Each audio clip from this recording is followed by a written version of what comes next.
What up, party people? The biggest heel you know in the house. Getting ready to wreck it. We got those churny beats in the background as always.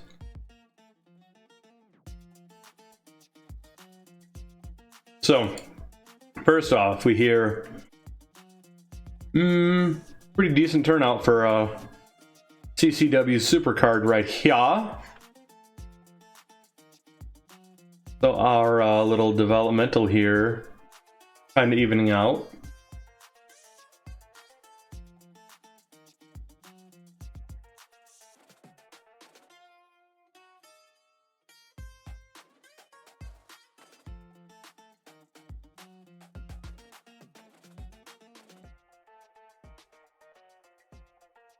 Go ahead and rock on in though to our first show of February.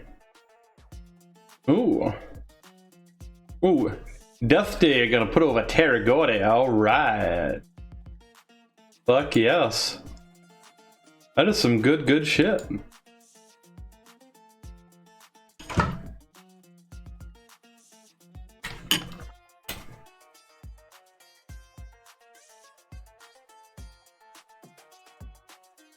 So.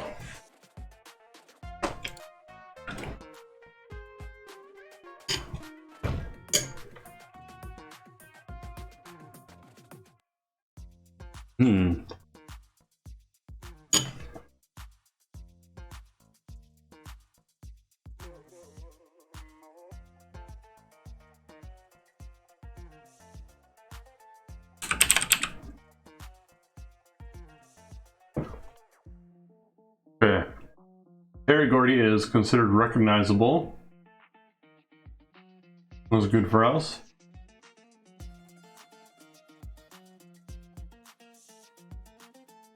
And we're also in a good spot because we only have 67 people on the roster, so we're rolling kind of lighter than we have been.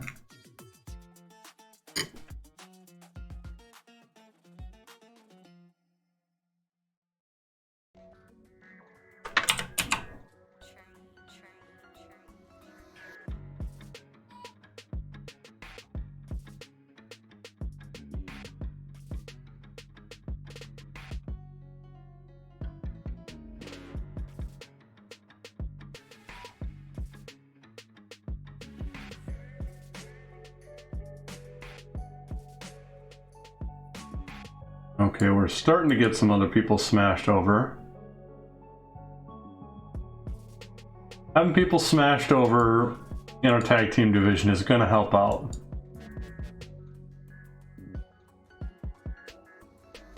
I'm thinking though at some point we put Smothers and Gordy together. That's kind of my thought anyways.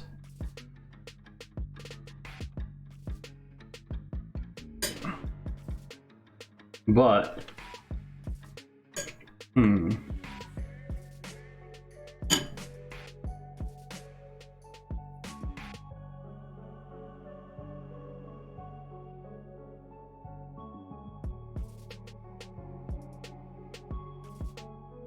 nice little heater right there. Followed up with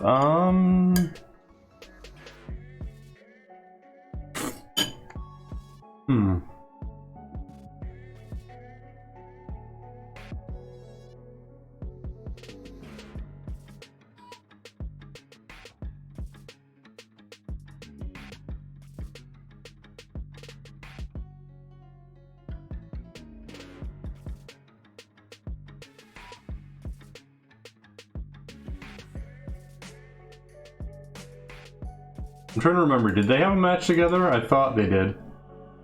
That's right, they did. Because Harley Race offered to put Malenko over.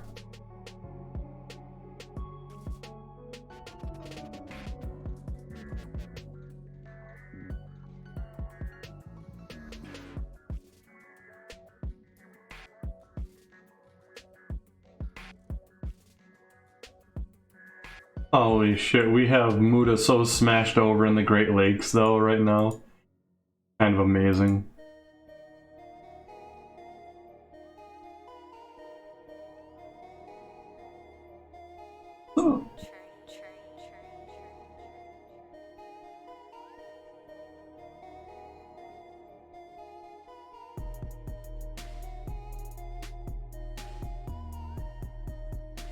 This little 10-minute exhibition here. I'm gonna put Jerry Briscoe over, we're gonna keep Malenko strong. Just so that way his momentum is not, you know, scuttled.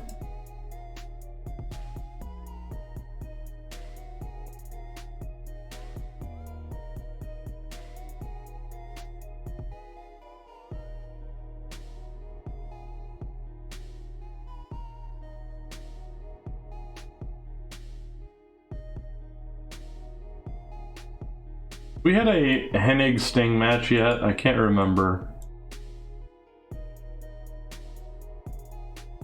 Okay, we have somewhat recently, and it wasn't all that great, unfortunately. Between two talented individuals, too, mind you, so...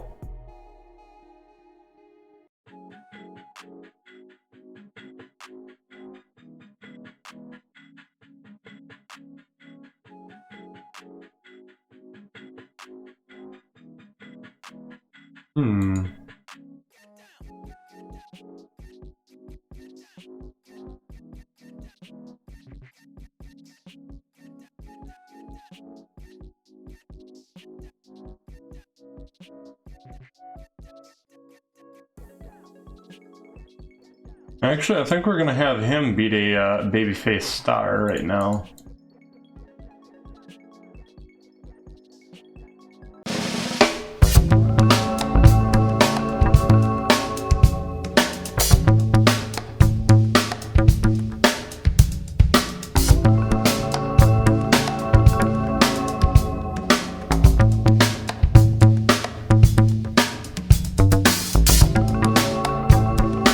How's Muda's brawling? Muda's a pretty good brawler.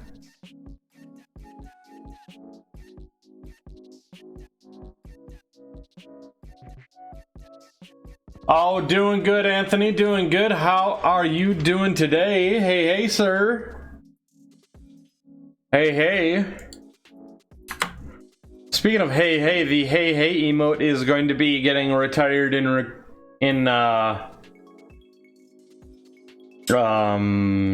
favor of a upgrade. We're getting a new hey hey emote, we're getting a new raid shovel emote, and then we're actually going to hop away from the cake shake for a bit, and we're gonna have a new emote replacing the cake shake, all done by the fantastic, wonderful Moon Bunny Magica.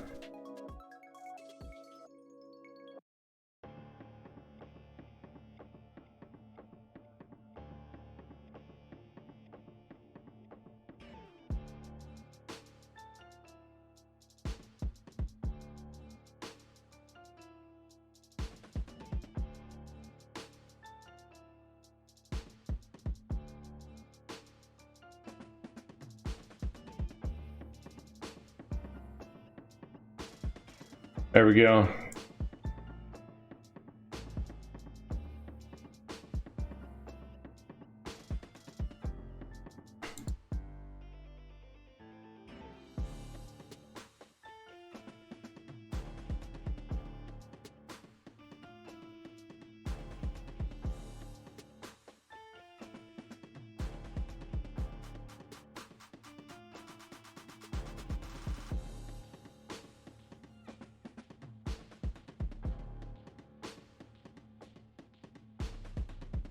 Because the content risk is high? Okay.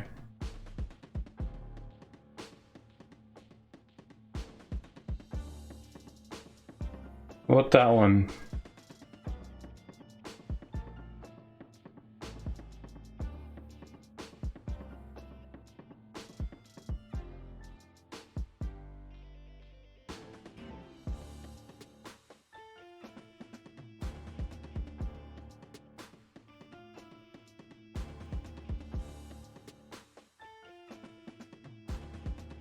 I wish they had more brawl based, or like you could tell if something was meant to be more brawl based or whatnot.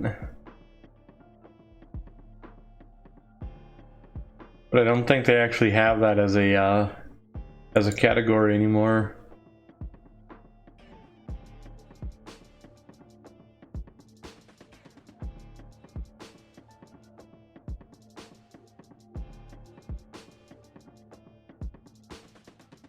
Let's see here.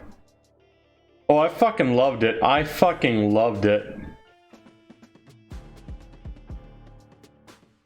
I really fucking enjoyed Cobra Kai. I feel they ended off in a great spot because now the lead up is coming up to the next tournament. So that I think is going to be their effectively their best move. Although prediction is, I think we're gonna see a Hawk Robbie rematch in the tournament from their last encounter,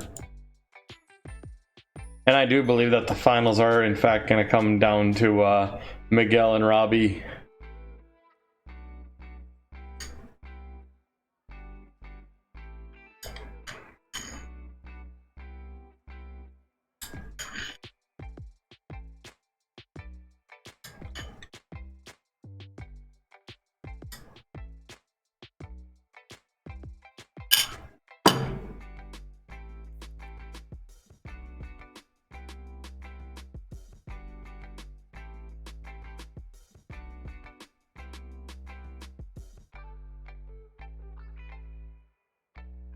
I think we're going to do Steiner versus Zbyszko for the title.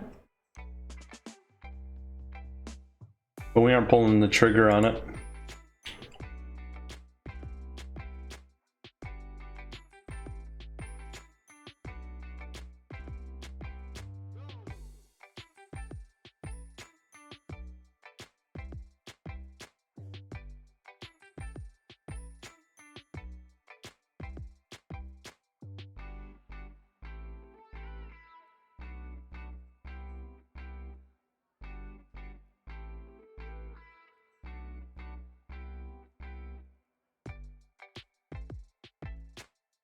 There we go.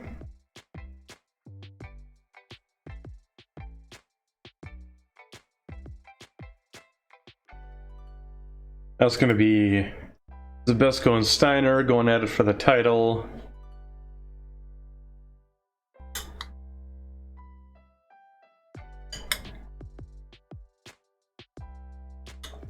But yeah, it's funny though how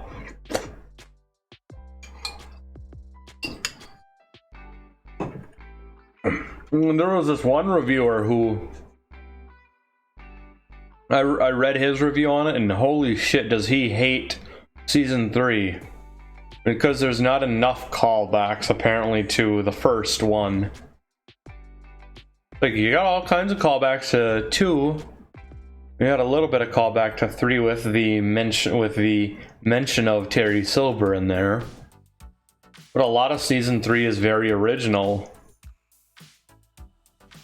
But dude tried to liken seasons 2 and 3 as, oh, they're just copying Karate Kid 3 the worst.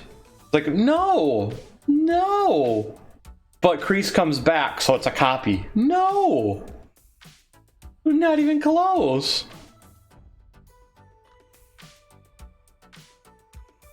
Because first off, the second time around for Kreese with Silver is not. It was literally his dojos went out of business because no one went to them after he got after his star people got beat at the tournament. Which is funny because that dojo produced the winner for the previous couple years, as well as that year's second and third place. I don't know why people would all of a sudden just up and pull, because, oh shit, this dojo was able to get people in third and second place in the tournament. Clearly they're terrible, but that's another story for another time. Yeah, no, the little fucking beta bitch who was crying about in his fucking review about how there's nothing original in season 3. It's like, most of season 3 is original. You got a little bit of callback to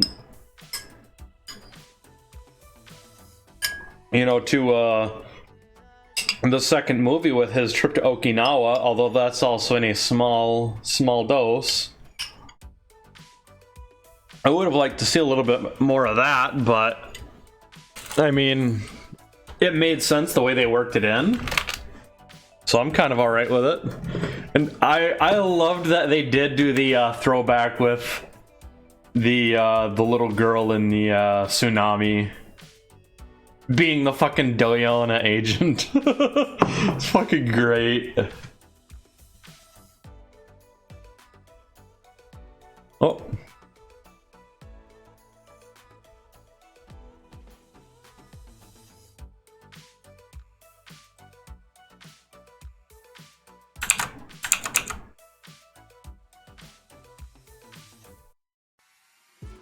But yeah,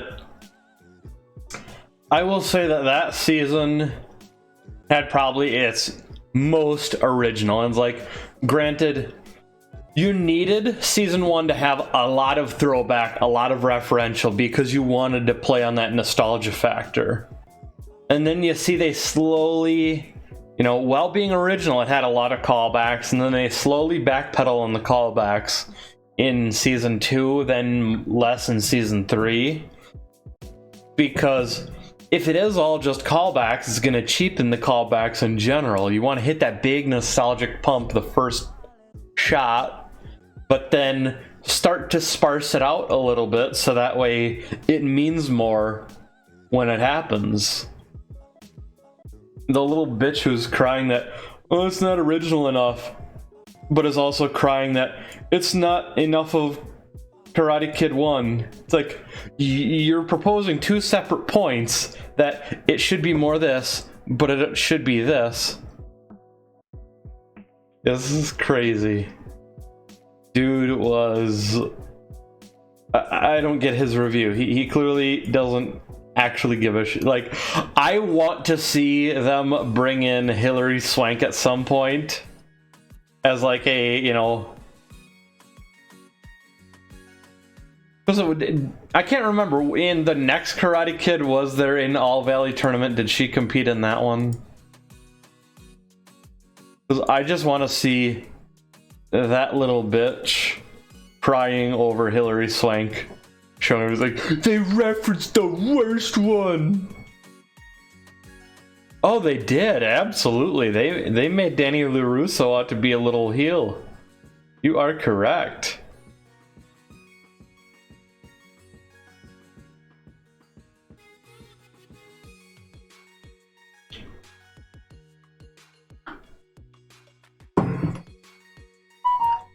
And Kreese makes a good fucking point when he's talking about... I can't remember it either, except for the fact that it had Hilary Swank, and people fucking hate it, so that kind of makes me love it as... I recall it being kind of bad, but it's like guilty pleasure bad.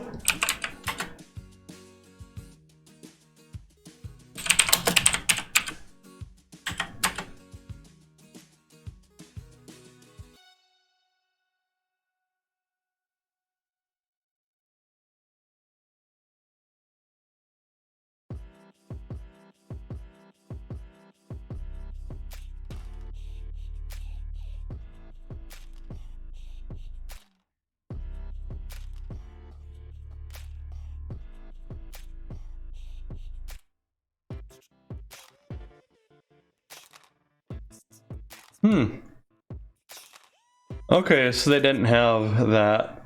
I don't know how they'd work her in, but I really want them to work her in for,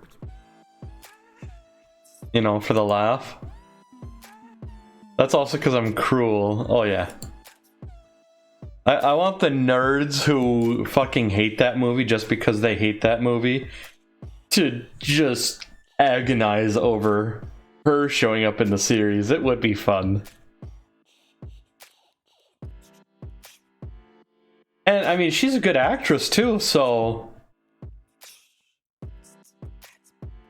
they would go apeshit over it. You are correct. You are fucking correct.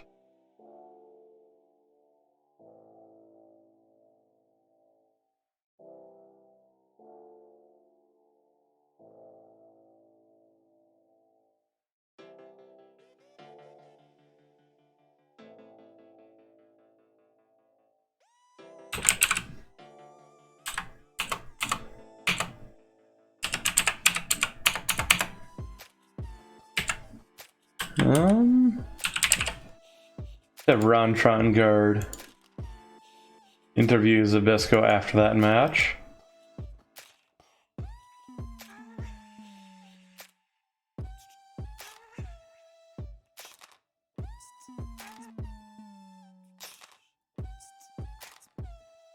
Ricky Steiner's gonna go ape shit. Speaking of going ape shit, in an interview against Larry Zbyszko.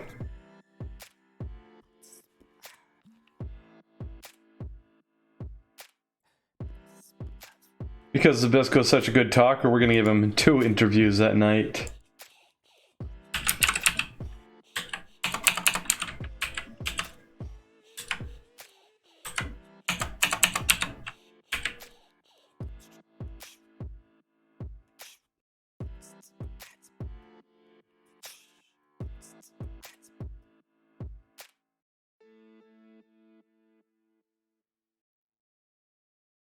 And I think I'm gonna do a spectacular entrance.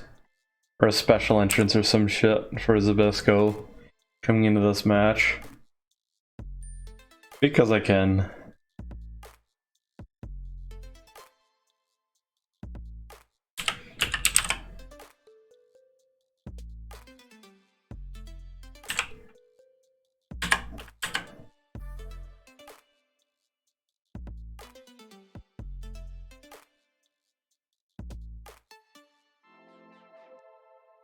Okay, we're spending less than 10,000 on this show. We should be good. Ooh. Ooh, Rick Steiner getting a fire fucking intro on this. Hell to the yes. And an alright match here with Smothers in Snow versus the Rougeaus. Smothered in Snow? Holy shit. I didn't...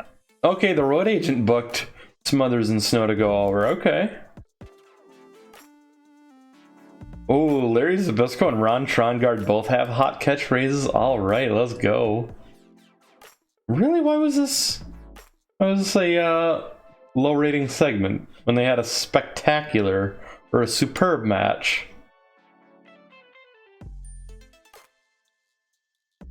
Oh. Declining physical ability and holding back. And holding back for Malenko. Okay.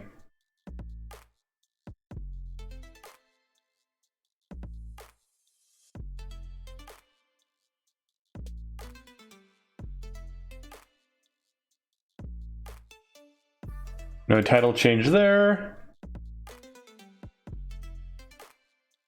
Alright, 52 regions. Let's go. Let's go. Did we get 59? Are we in medium-sized territory yet? Please tell me we're medium now. That's all I want.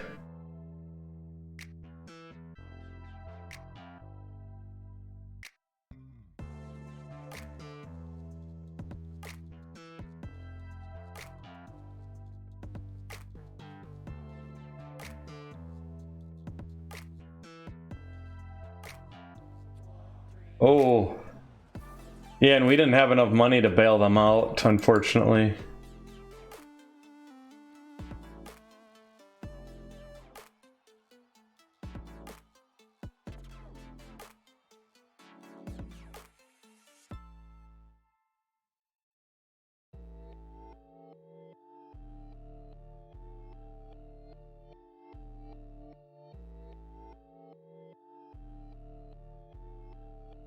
Do they not have any events going on? They don't. All Japan Women's Pro Wrestling does not have any events or any. No wonder why. No wonder why a lot of these places are going under. They don't have anything. They don't have anything showing anywhere.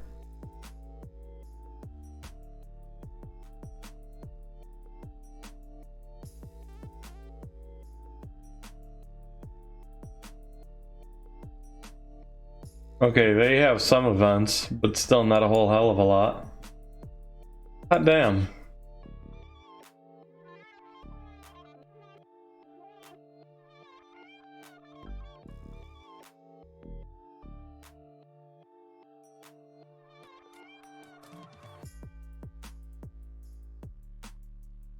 Hot damn, damn near everyone's gonna run out of business. It's gonna be me and McMahon left, effectively, I think.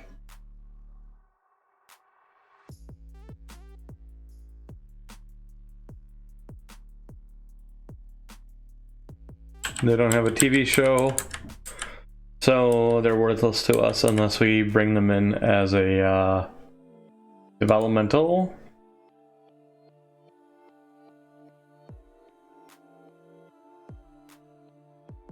Goddamn, Mid-South and Jimmy Crockett are killing it.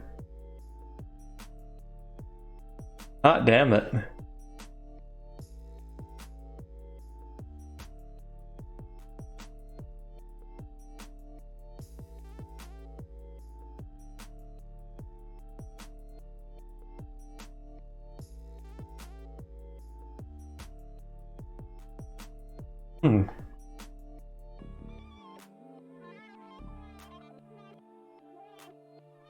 Okay, we're 59 in the Midwest. We're still 58 in our home territory.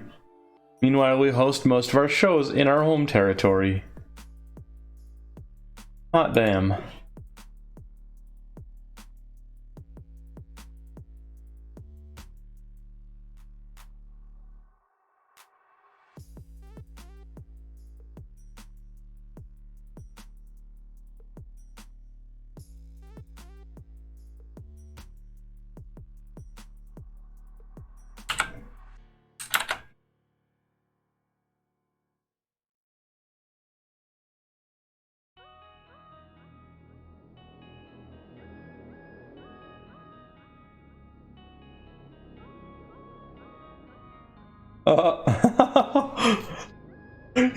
He's not considering the fucking WWF seriously right now. That's great. That's great.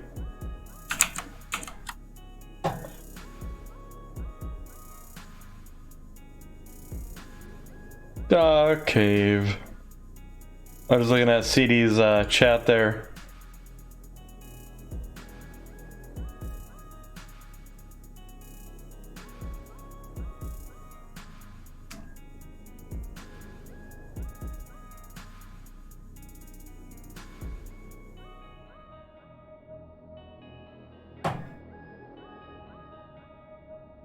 All broadcasters, hell yes.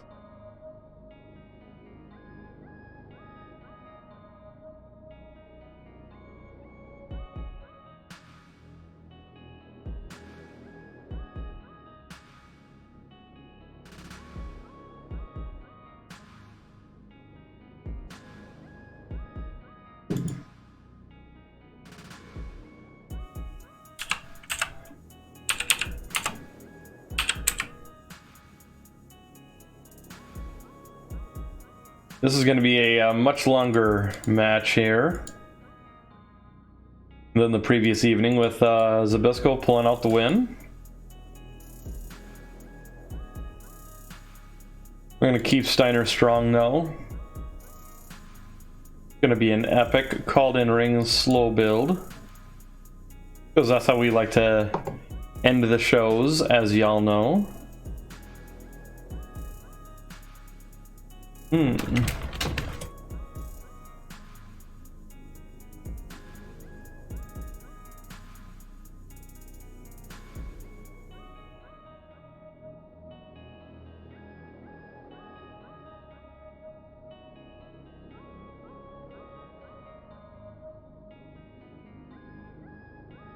And it is going to be a cheap win, for sure. Because Zabisco's getting the fucking ropes on this.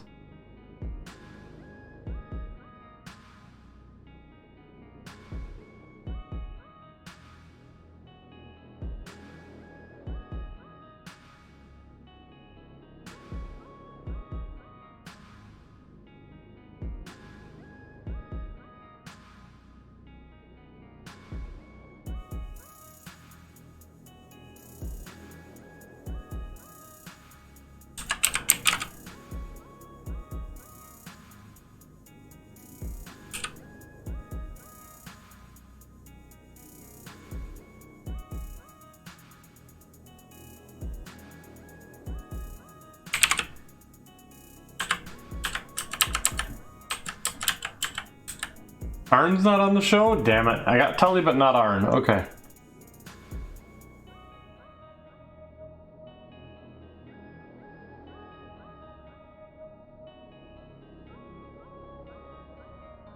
That's actually really unfortunate.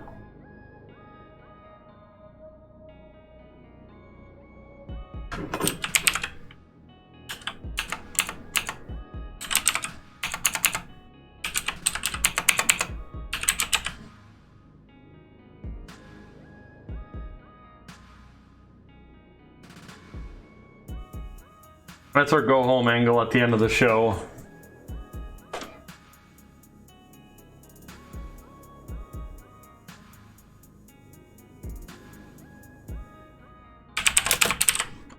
See, we're gonna have Muta versus... Has it been long enough? It might have been long enough. No, it hasn't been long enough.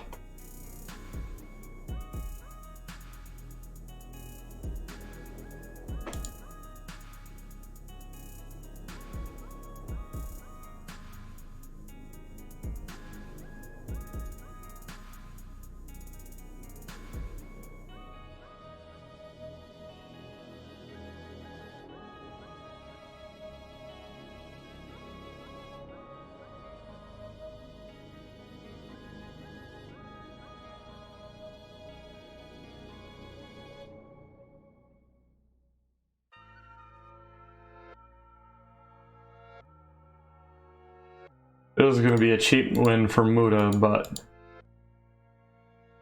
it has to be a win for Muta.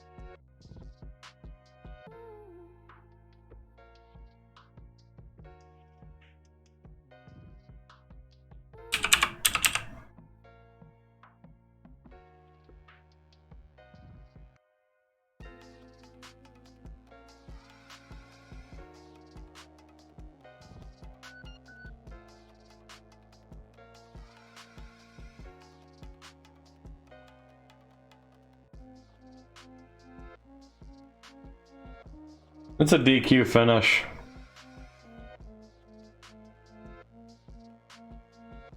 That's the only reason Tully loses this one, because he DQs himself.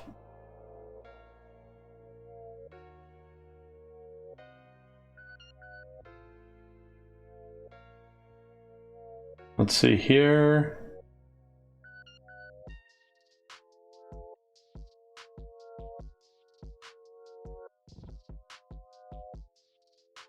Harley Reese, we need a baby face going up against him.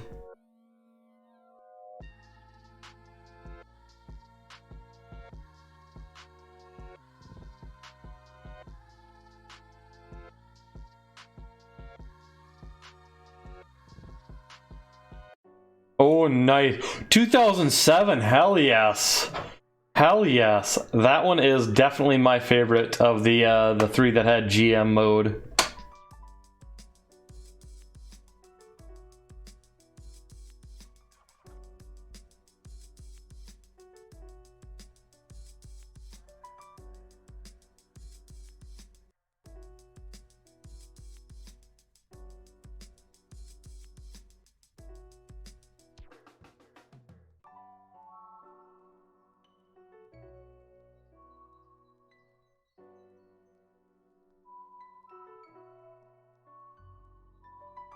I would almost go so far as to say it's my favorite of the of those ones, of the whatchamacallit.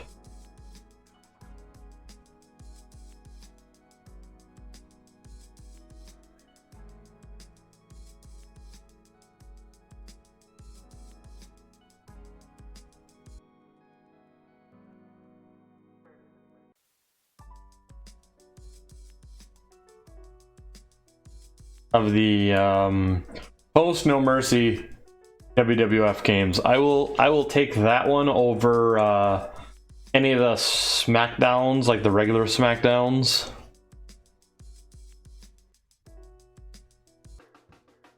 Oh, exactly. Yeah, that was one of the coolest things.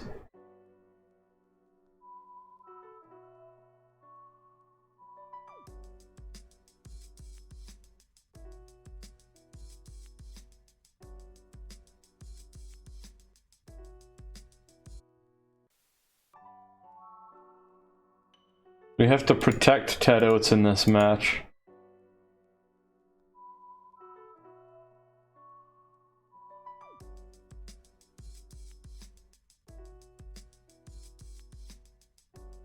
I did, Rise. How's it going? Good morning, good morning.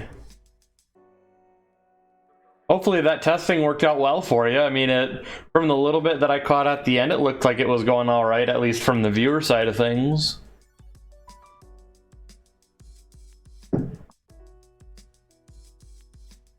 If I recall correctly, haven't they announced that? I think someone who knows more of modern day. Yeah, you're welcome. You're welcome. I figured, even though it said test, I figured, well, I'll go ahead and stop by to see if there was anything I would be able to notice and help you out with, as far as what I would see from a viewer end.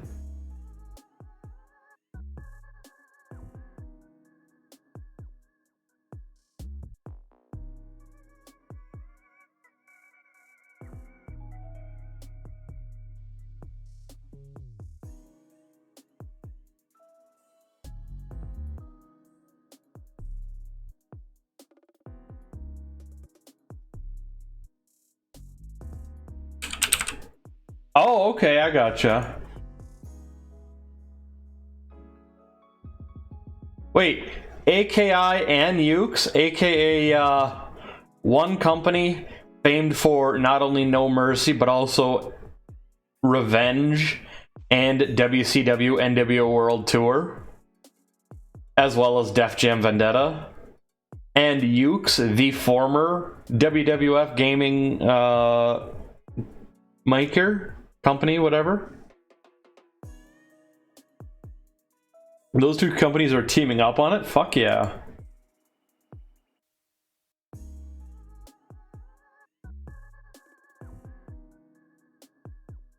Oh, absolutely.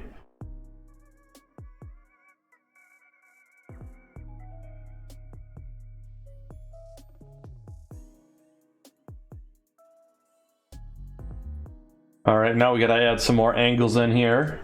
We got our starting bout is gonna be Terry Gordy beating the piss out of or Norman Smiley as we start to get him over.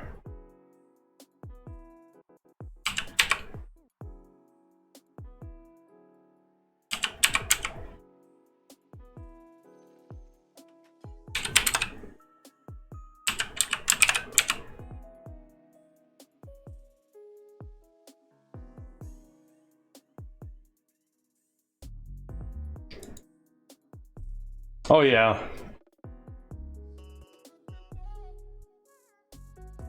Okay, kind of shit the bed for the most part, I believe.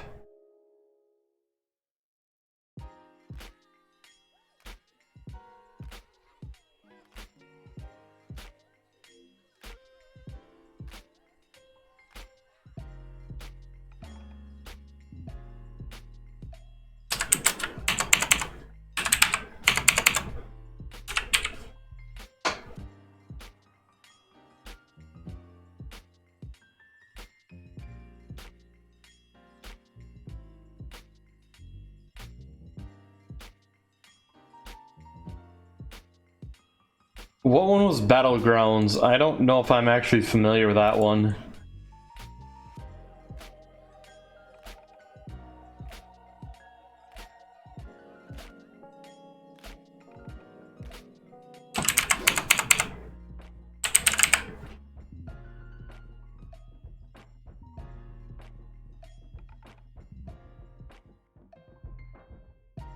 Oh, okay, I gotcha.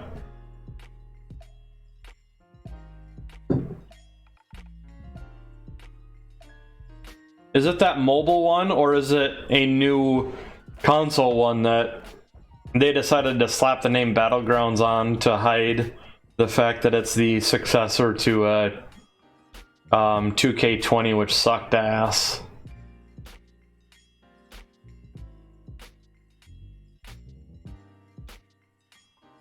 Okay, I gotcha.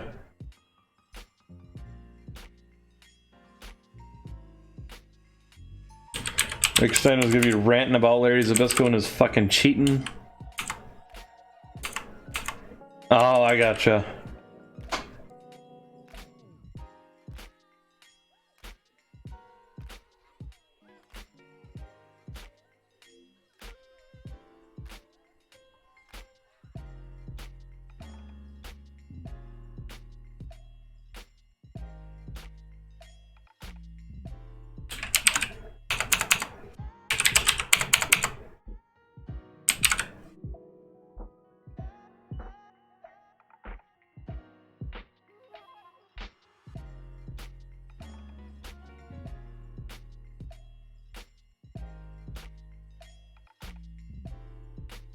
So what you're saying is Vince McMahon was probably really happy with it the second he heard about it. You don't want to be too much in the way of wrestling, pal. Just do something simple and shitty and make me a lot of money.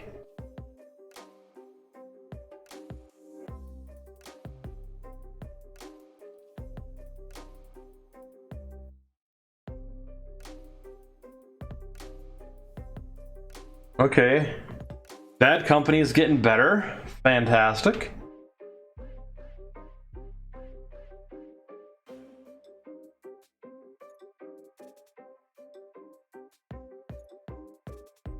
Ooh, Birdbuster? Fuck yeah. Alright, alright, alright. Power Team coming out and avenging Harley Race's loss afterwards. Fuck yes. Shit getting over good. Shit getting over good. Good.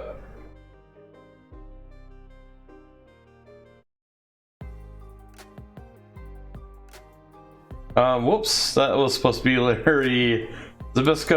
Oh well. Fuck it.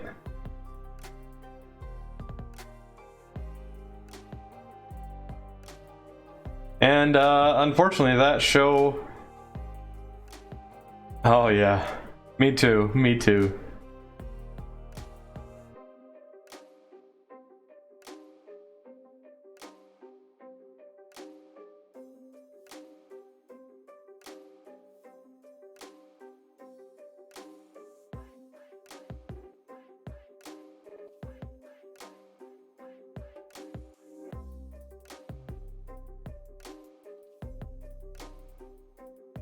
Let's go to my size. Okay, Midwest went down. Luckily, Great Lakes is still at 58. That's the one that we needed to at least stay at 58.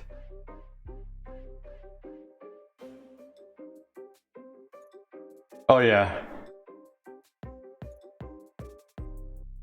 I completely agree.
How long has it been since our last match?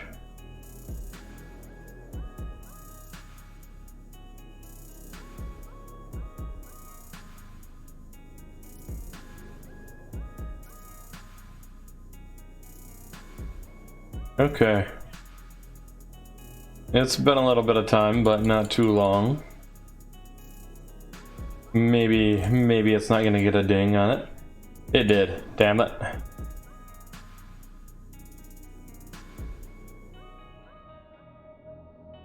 Oh, exactly.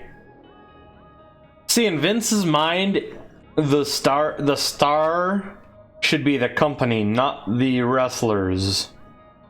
Which is dumb because when you have the people over, the people draw more people to the building. People don't give a fuck if they see WWE live on the marquee. People give a fuck if they see something like how, let's say WCW wise, Sting versus Flair. They don't give a fuck if it said WCW.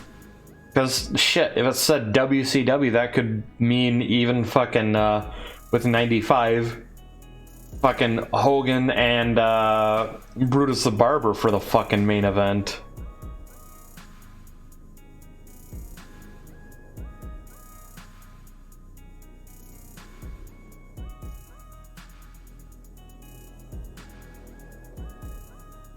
I've heard.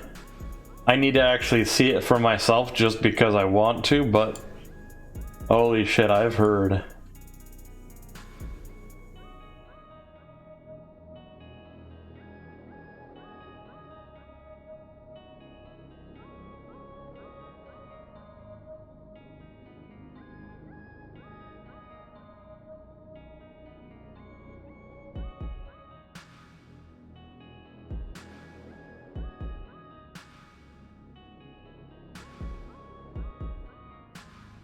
Let's see here, we got a 2v2 for sure that we want to have.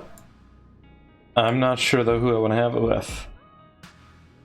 Maybe we do Sting and Luger versus Vader and Bam Bam, I think. I think that works out good for me.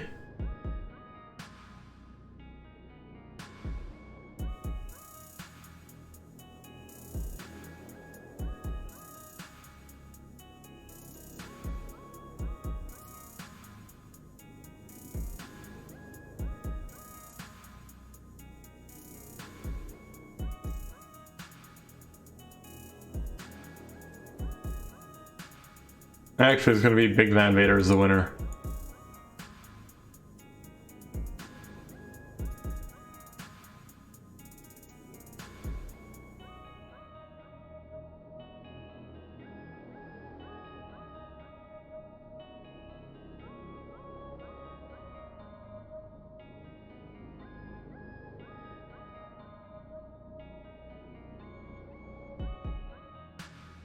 Let's see, who are their stablemates? That's right, John Nord is one of them.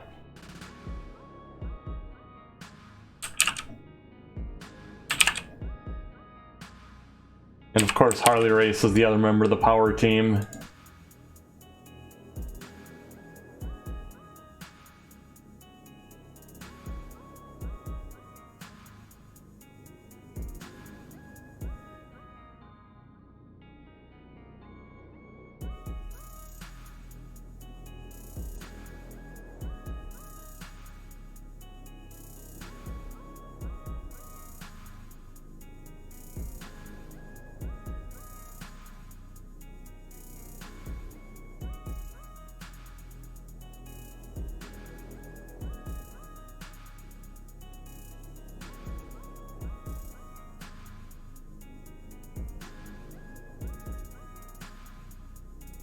Yeah, Stan Lane's the one who's currently recognizable only, so we're gonna have him smash over on Jake the Milkman Milliman. And just a regular, good old fucking 10-minute squash designed to get Stan over and over good. . Jake, you got one job. Make one half of the fabulous ones look fabulous.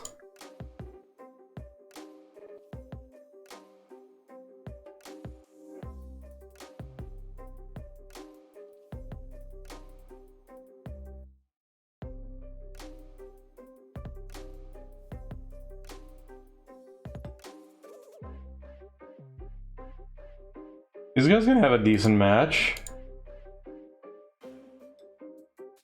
Go ahead and set them to steal the show.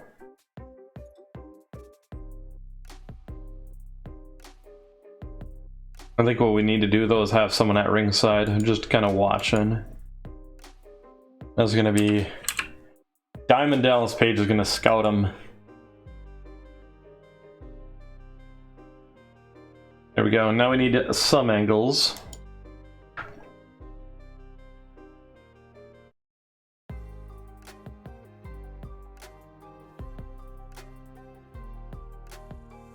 We're missing one of the 4 horsemen.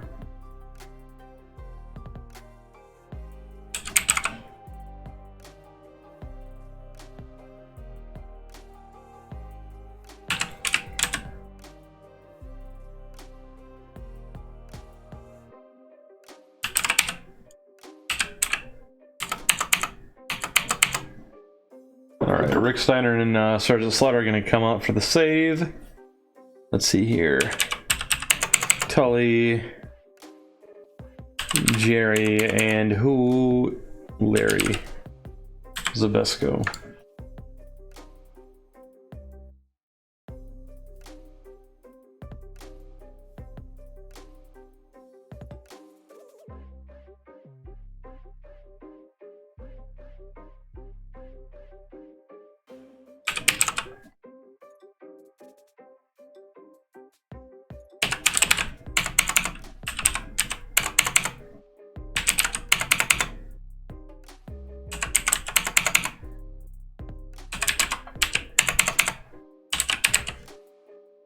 Let's see here. We're gonna have Ted Oates and Scott Hall make the save on that. Hell yeah. The AWA Tag Team Champions coming in for the rescue.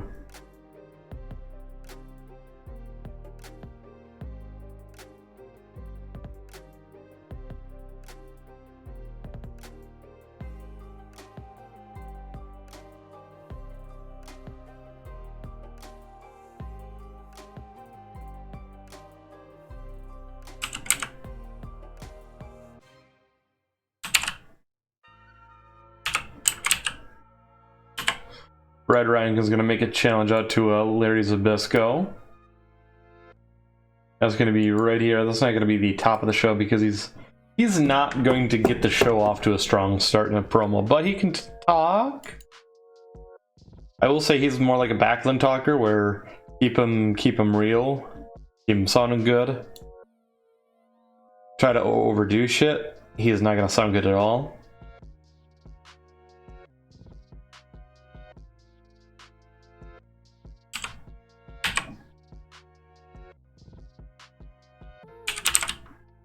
Terry Gordy's still going to be challenging Dusty. And he's actually going to attack Dusty soon enough.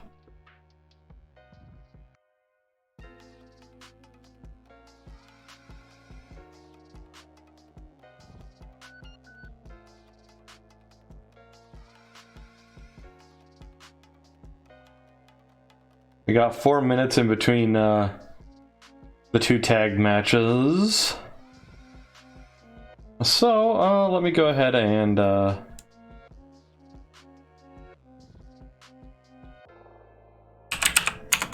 yeah, let me go ahead and have it leading up into Vader and Bam Bam versus Sting and Lex Luger.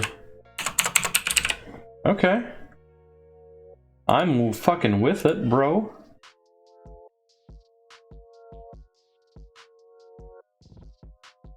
Alright, let's do this.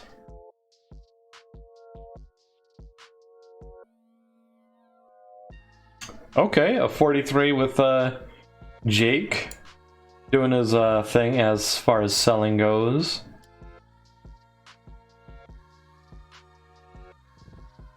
Actually, a fairly decent match between former tag team champions of Team Japan and us, Mothers in Snow. Okay.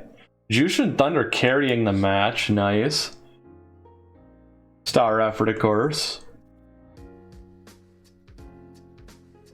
Luger and Bam Bam being the lower team members in the match. Big Van Vader being actually the highest point in the match. Nice little beatdown angle. Kind of go along with what we're doing. And a fantastic fucking match here.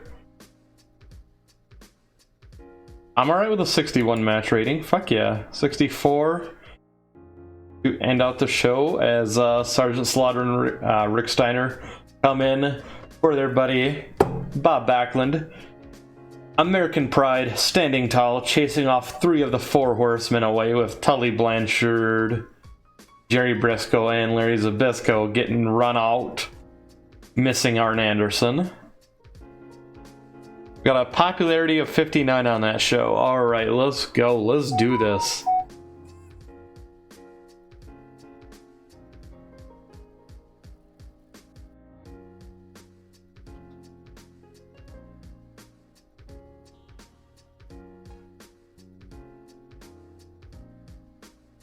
Whoa. The WWF. I just beat the WWF in negotiations for Greg the Hammer Valentine. Let's go.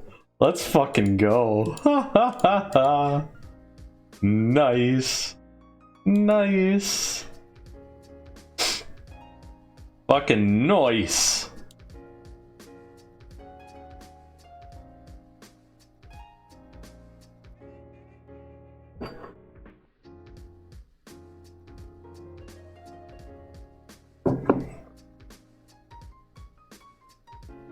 And the thing is,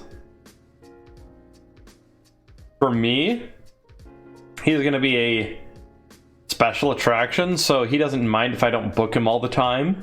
So I can just book him for 1 date a month at the live event, pay-per-view, and he can wrestle anywhere else he wants.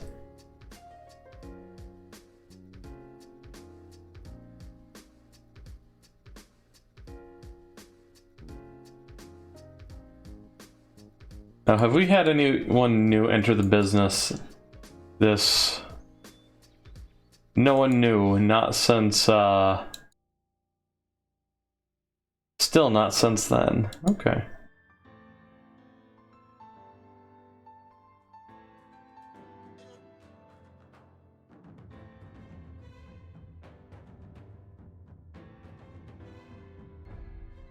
I mean, I really want to be able to start making people go with, you know, the exclusives, but it's gonna be a little bit.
On his way to the ring for the first match of the evening, Terry Gordy is going to beat the piss out of Norman Smiley.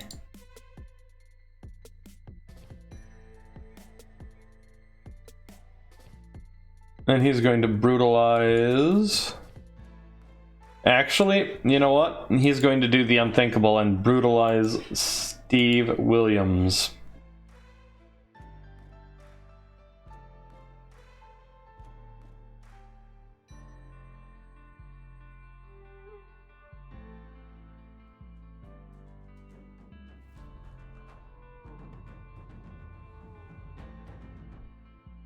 Then he's going to challenge Dusty. Again.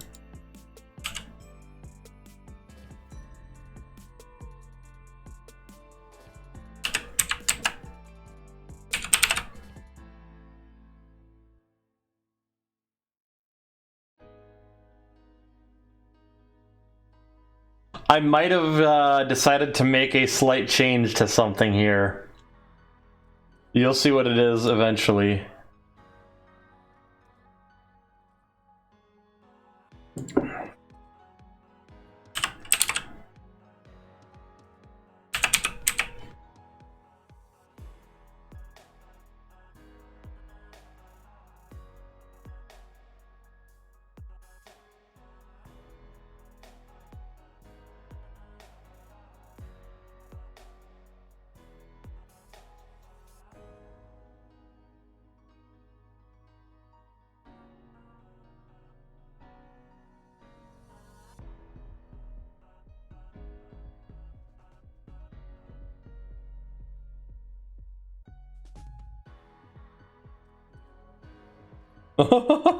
Sting cracking the knuckles at Jerry Briscoe, okay.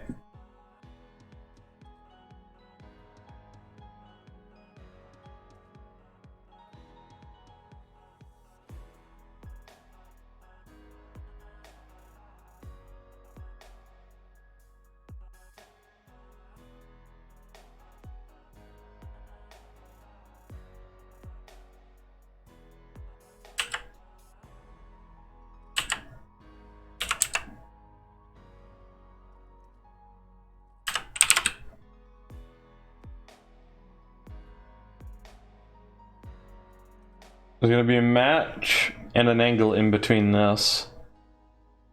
Because Jerry Briscoe's getting attacked and no one knows who does it, naturally. Actually, what I think they're gonna do is I think they're gonna steal the show. That's what I want them to do. Then we'll have our storytelling match. That's what we'll do.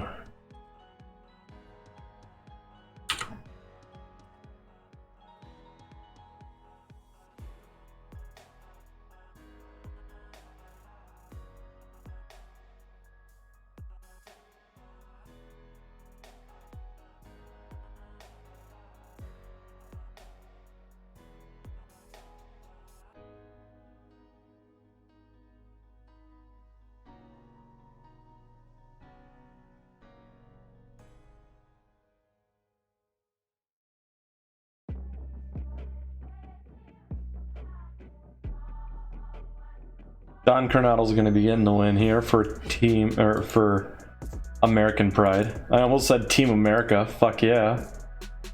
Coming again to save the motherfucking day.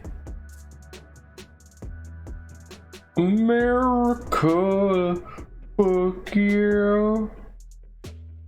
God damn, I love that.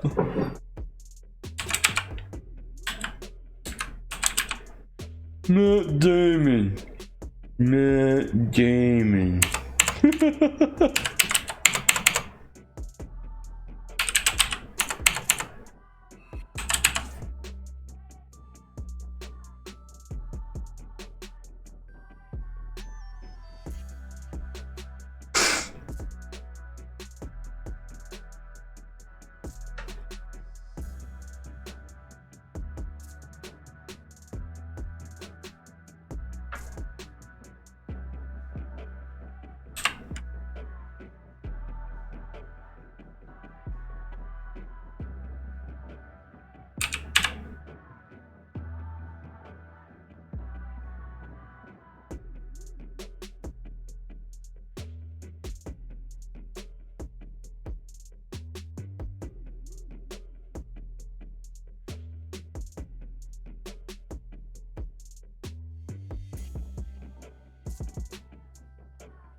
trying to remember, do I need to re-add Dusty into American Pride? No, I already did, okay.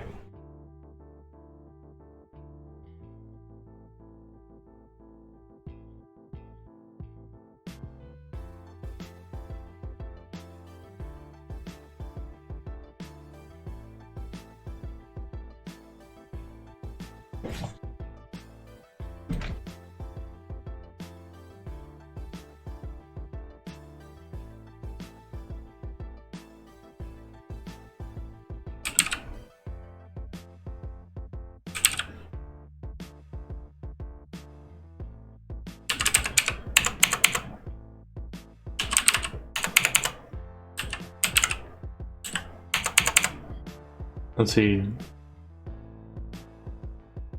Jerry Briscoe, Larry Zabisco.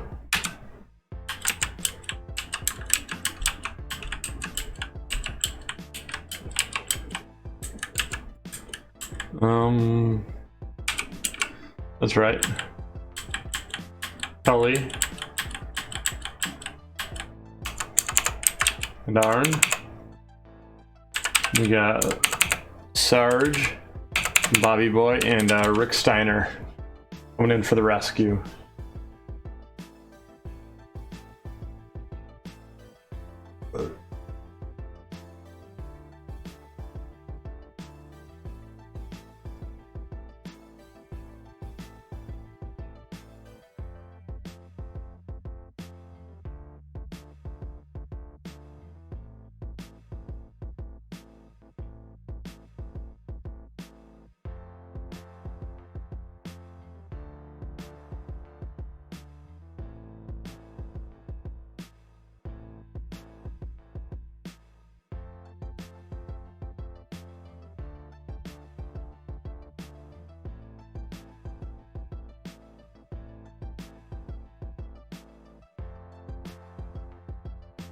Ooh, okay. Okay, I'll take it. I'll take it. I'll take it.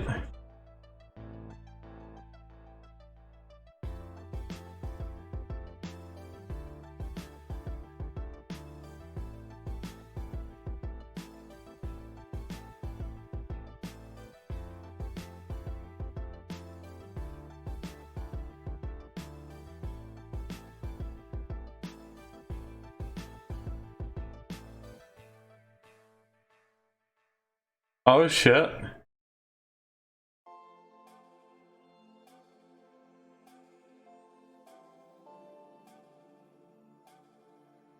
Oh. Okay, I see. Interesting.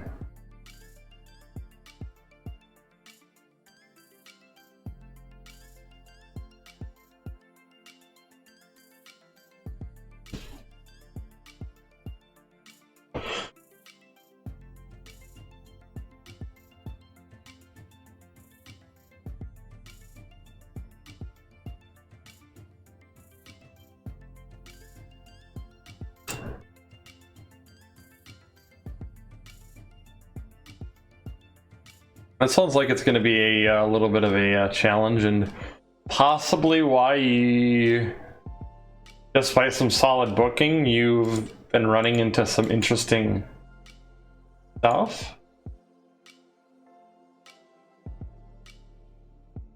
Some interesting situations, as it were.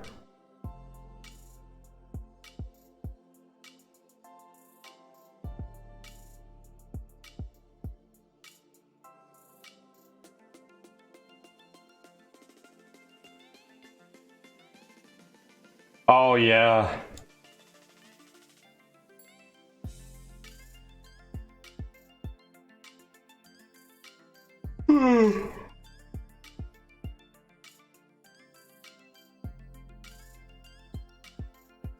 And getting the popularity growth is always a struggle during the time that you're changing product.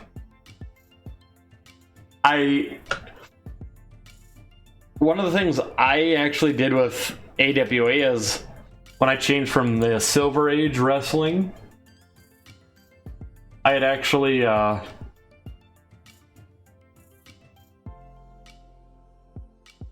god.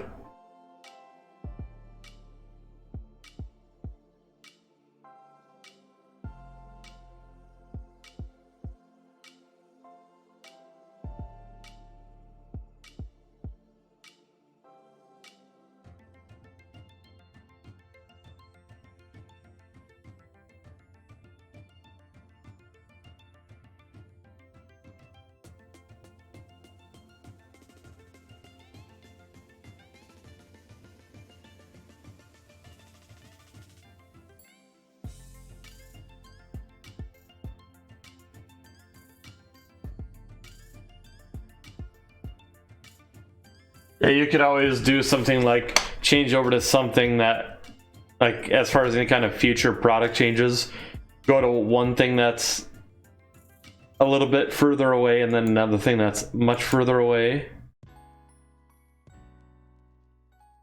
Or, I mean, like, kind of chain one product change into another, like Silver Age. When I was looking at Silver Age to 3-ring. Okay, yeah. Current product is classic based. When we were Silver Aged and we were going to change to 3-ring Circus, it would have taken a year. But now that I'm classic balanced, it would only take a 3-month. I see. I gotcha. QCW as more of a... I see now.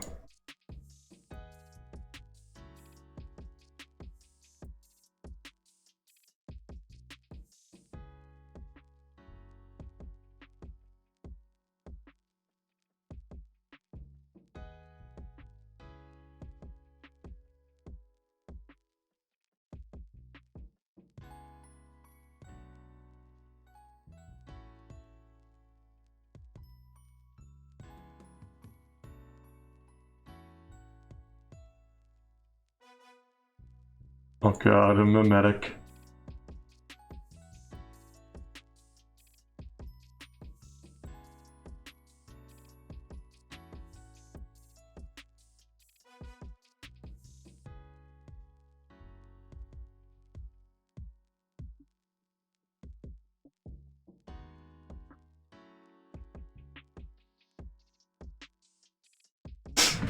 Honestly, one of the things I've found is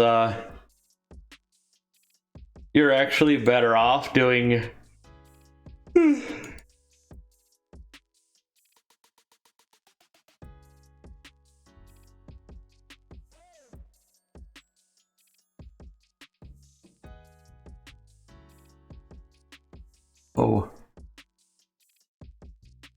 you're better off doing your own broadcaster if you can't find anyone to sign than to try to build up popularity. You have the ability to start in as a tiny and then start to build up from there. You could start cruising on some money. Like, if I wasn't sitting there spending constantly on my media, like, look at how much money I pumped in, and look at my broadcast revenue is just spiking up higher and higher. Oof. Yeah, that's the big struggle, is trying to get up to the point where you can buy that tiny. Once you get there, though, you're kind of solid. You wanna don't be risky like me and buy into India right away either. That I kind of did because I thought I could get away with it, and I kind of did. But one of your areas is going to be probably, I'd say maybe Mexico, because it's not as pricey as Canada, US, or Japan, but it's also really heavy into wrestling.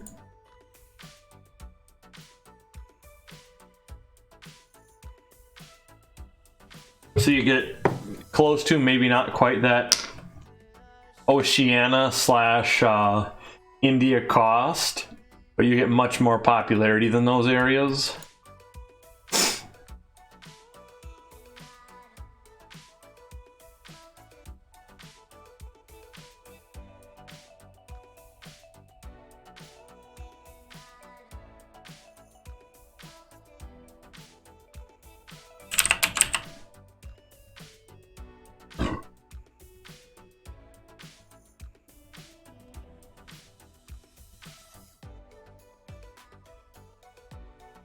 Ooh, nice.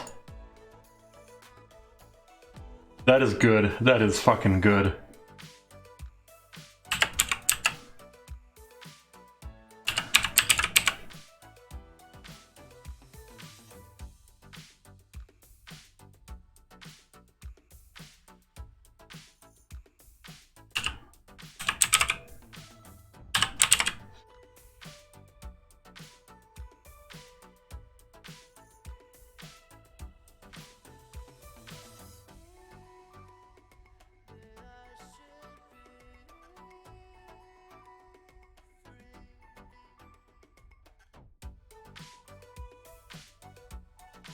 Dusty Rhodes is going to beat Jerry Briscoe.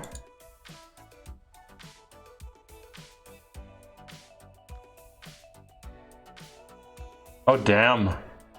That is actually pretty surprising.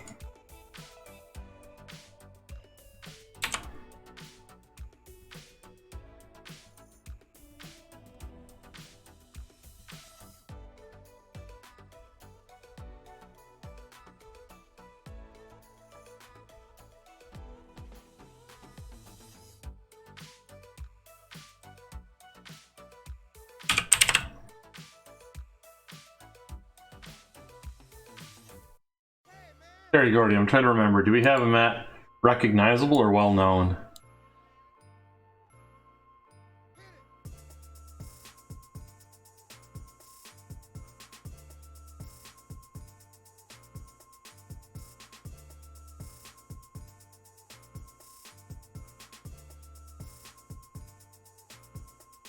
Okay, so what's gonna happen on this one here is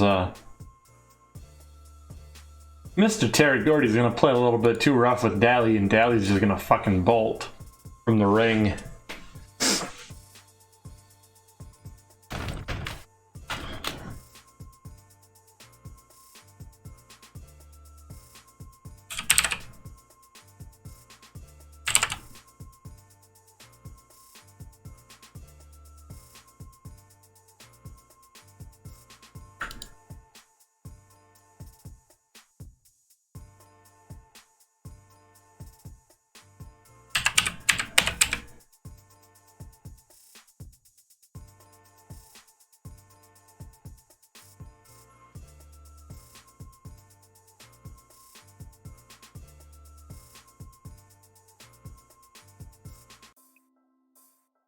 We're actually going to give a time limit finish on this one with a Cactus Jack domination. Really light heavyweight title. Gotta make that one a storytelling style match. We're building up some stuff, and more importantly, we're trying to build up some stars.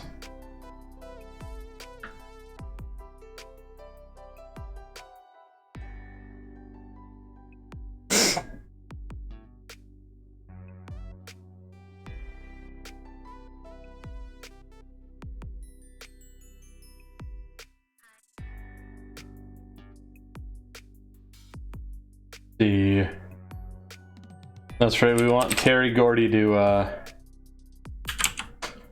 try to challenge Dusty.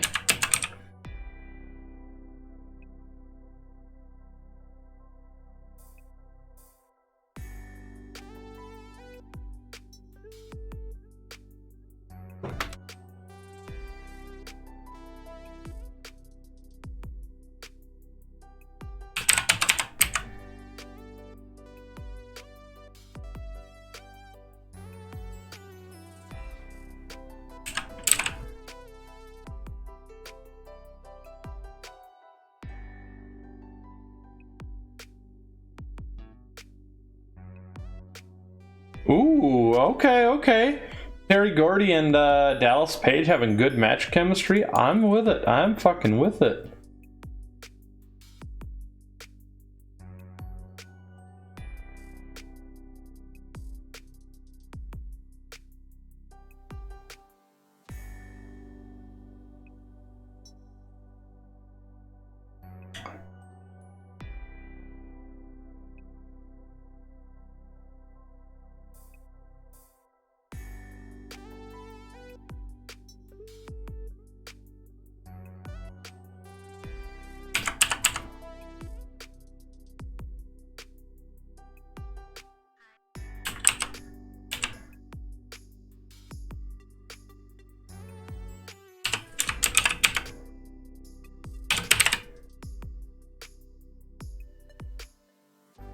There we go. Aw, come on.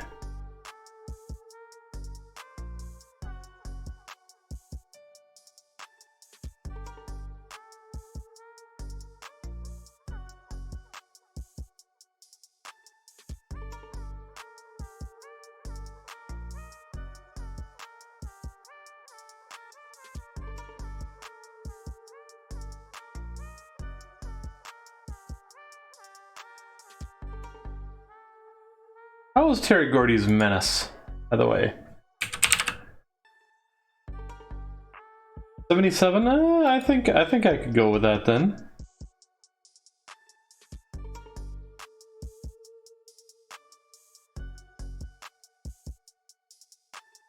Okay, that actually didn't do good.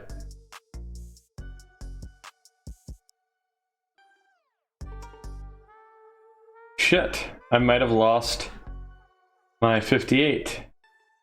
My home territory, even. I did. Fuck.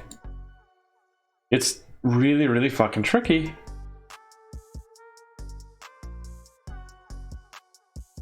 That it is.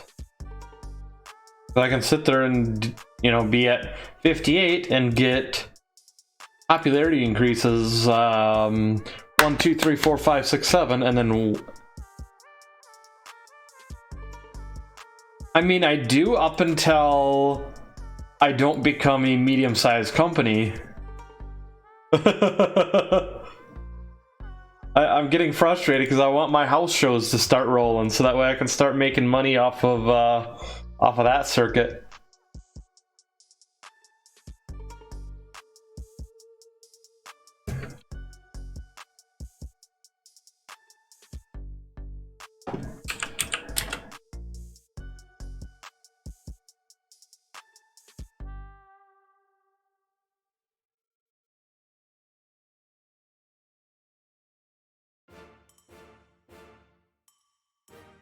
Let's see here.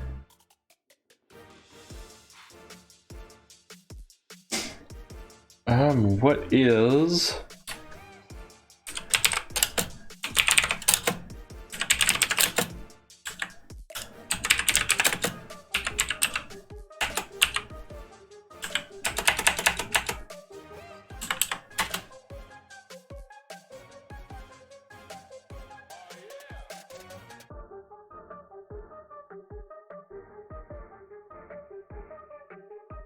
I do believe, and I'm not sure why. Oh, nice.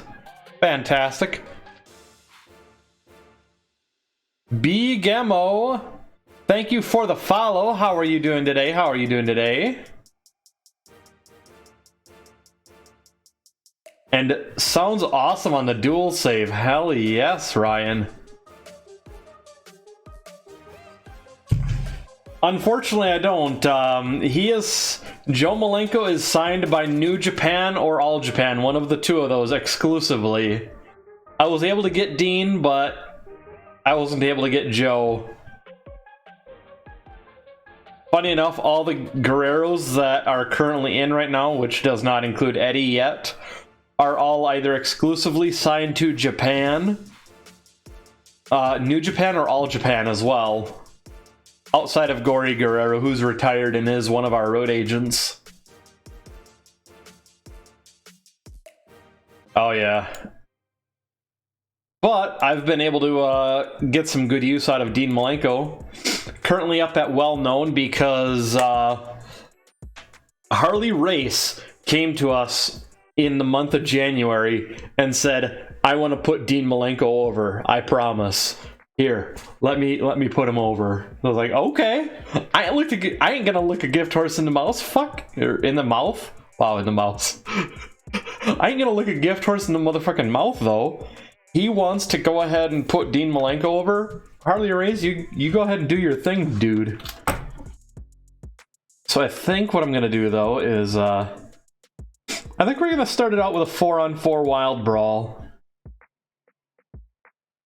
We're gonna have the Diamond Exchange versus the Power Team.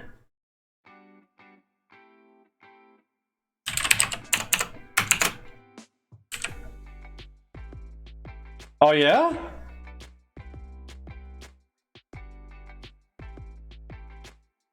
I know, right?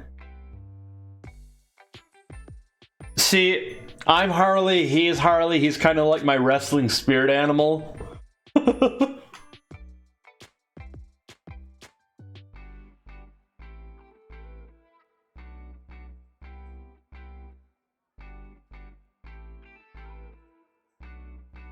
And yes, that is in fact Scott Hall. in the 80s. We got Ted Oates right here, Scott Hall. Thanks to Jero Natal, one of the View and crew, one of the TEW faithful. We have the tag team of Hall and Oates. So Hall and Oates are... Oh god. Oh god. Ryan, don't get me started on Hogan now. Don't get me started on Hogan. Oh fuck. Oh. It could be worse. It could be worse. You could get me started on the Ultimate Warrior. Really? I thought there was a 1991 mod in the TEW forum. Let me check here. Give me one momento, ladies and gentlemen, as I get my road agent notes ready. This one I'm not too worried about who goes over. I just want to further the All Out War storyline. At least for now. Let's see here. Is there anyone who can't handle a call-in ring? Probably John Nord and Bam Bam, I bet. Oh, Big Van Vader too? Okay. So, 2 tag teams in this match still aren't ready for called-in rings. Okay.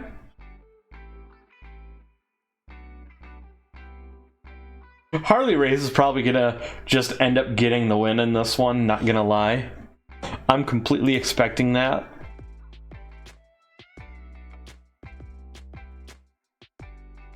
Oh shit.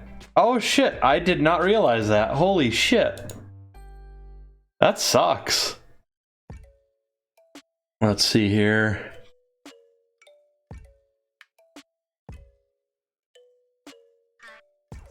I wonder...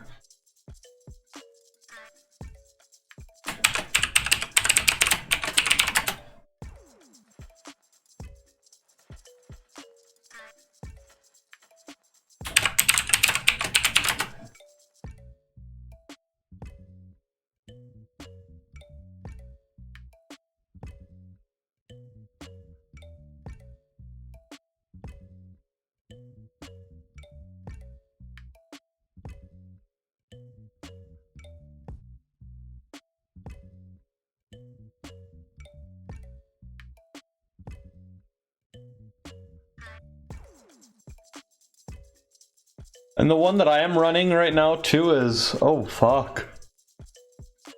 Holy shit, that was removed in September? Damn.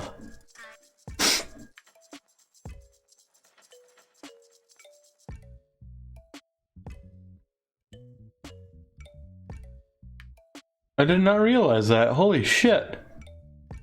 I didn't think it's been that long since I saw it on there. Okay, holy shit.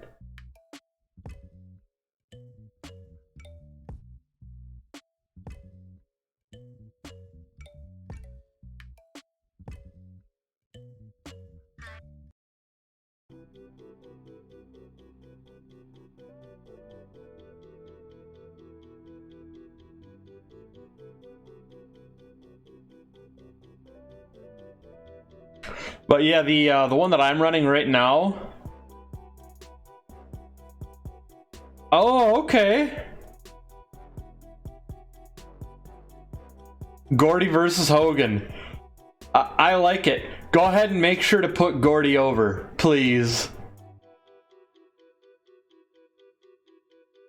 Yeah, the one that I'm doing is actually a little bit before my time too. A lot of the names that are in around this time are at least names that were big in AWA. So either A, they still moved on, or B, you still heard about them in the region. That's why even though Greg Gagne wasn't very active, and really neither was Jim Brunzell by the time I was watching wrestling, I still had heard about them and kind of knew about them. And of course I fucking knew about Kurt Hennig, Scott Hall, got a lot of them, you know. Although AWA, I think, had been pretty much on its way out as I started watching, because I was born '88, so I missed out on the big raid that the WWF did. Hayabusa or Onita, I'm not sure.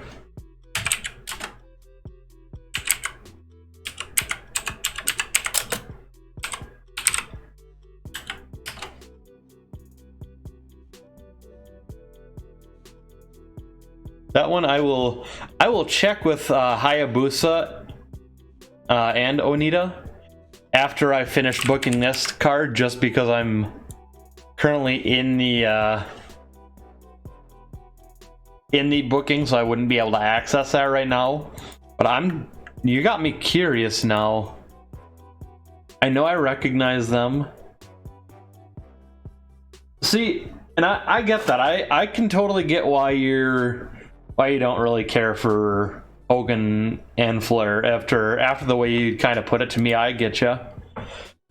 Granted, I grew up seeing a lot of Flair because I started my earliest memories, even though they're not good. I just know that I remember the shit because I hated Flair as a child. Oh shit. Okay, I gotcha.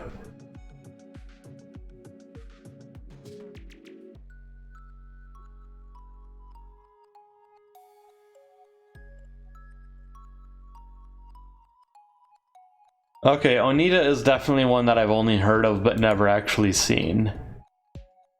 Okay.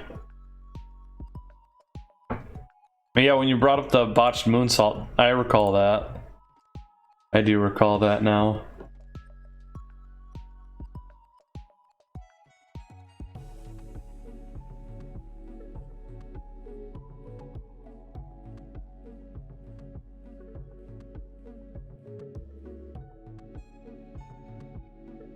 Oh, I gotcha.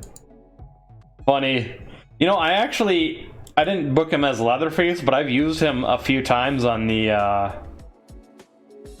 other thing. Well, to be fair, that's a good thing.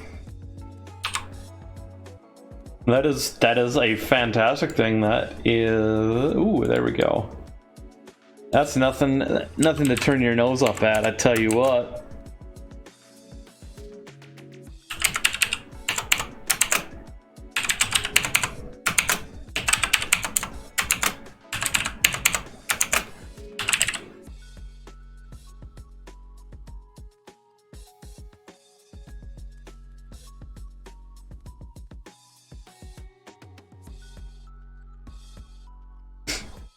Oh yes, by the way, my 4 horsemen of the AWA, since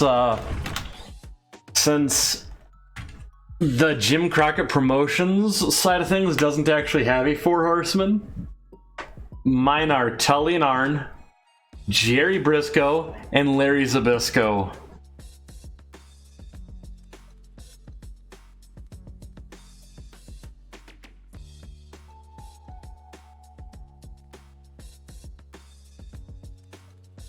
You know, now that you mention it, I remember hearing about that. I had completely forgot about that, though. If I recall correctly, wasn't Matt Bloom, aka Albert, also a teacher?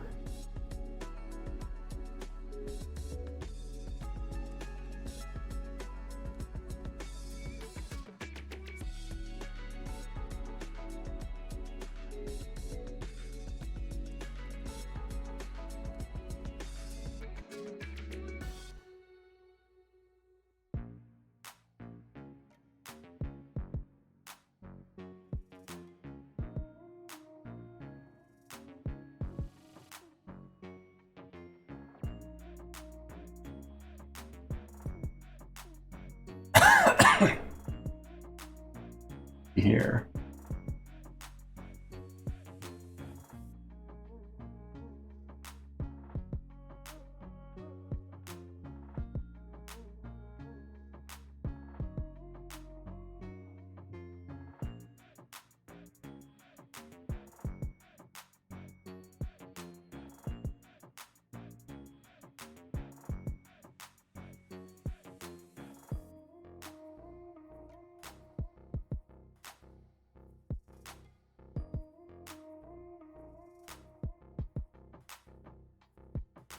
Oh shit.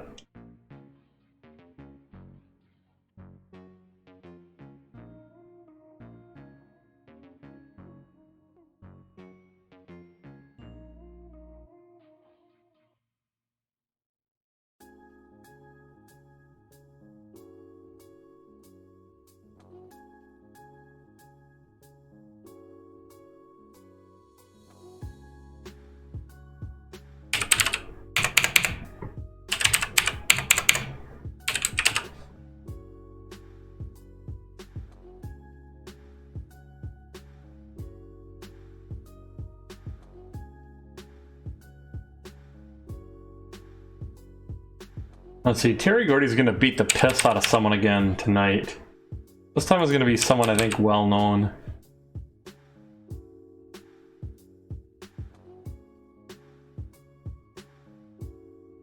Oh yeah, shit. Yeah, he died young, didn't he?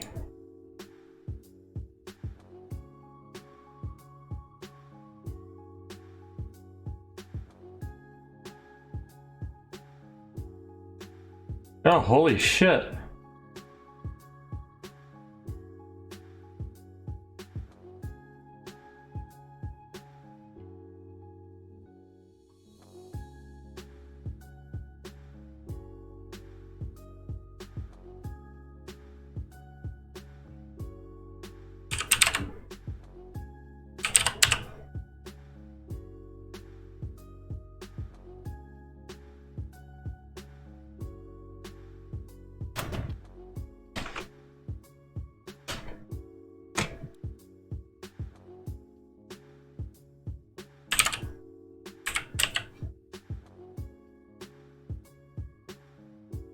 Oh yeah, yeah, holy shit. And don't forget, I think was Matt Anoa'i Umaga's cousin, or what was the relationship there? He was someone who, unfortunately, not, you know, he got booked with that stupid ass fucking superhero in training shit gimmick, but he was fucking good too.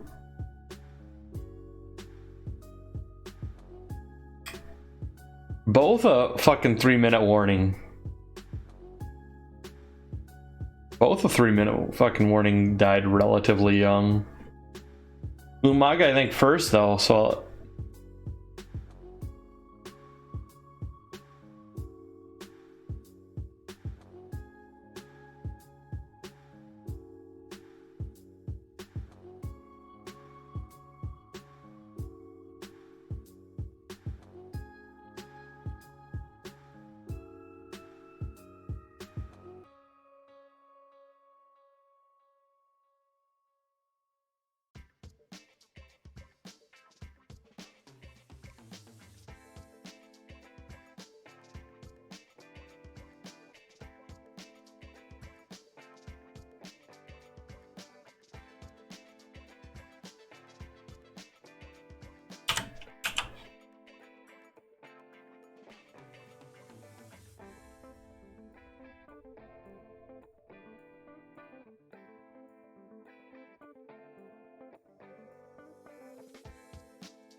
We're gonna put the tag team belts on the line tonight.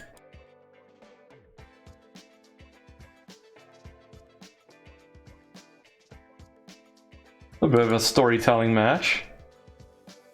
Oh yeah.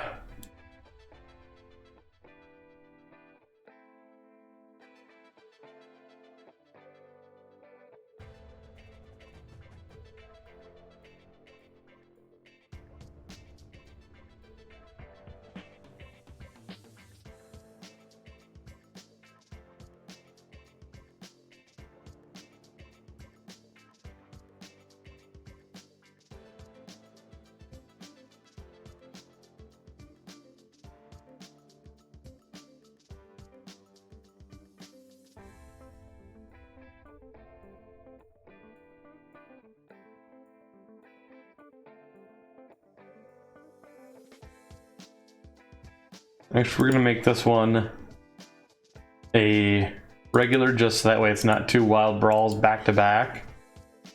Firing up the crowd.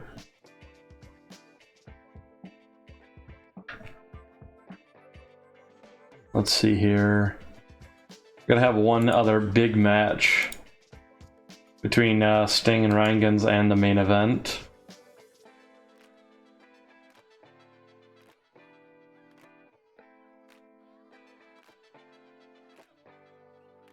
And we have Muda is a star already, so fuck, we're gonna have Muda go against Hennig in a little exhibition bout.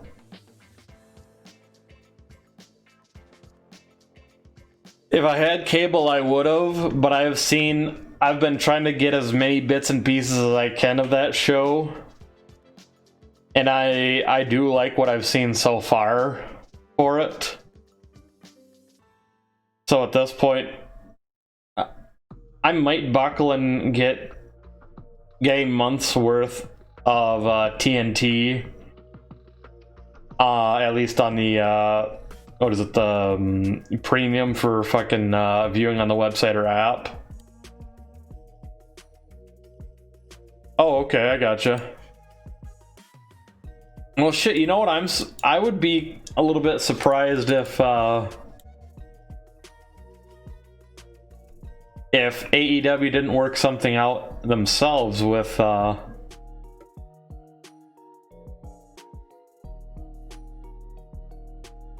whatchamacallit, with TNT, to say, hey, this show is important that everyone sees. Can we go ahead and just say fuck it and put it up in full on our YouTube itself? If nothing else, to stop people from doing the bootleg. That would have been my argument as Tony Khan, you know. But of course, Tony Khan is kind of fucking useless and stupid, so he wouldn't have thought about that.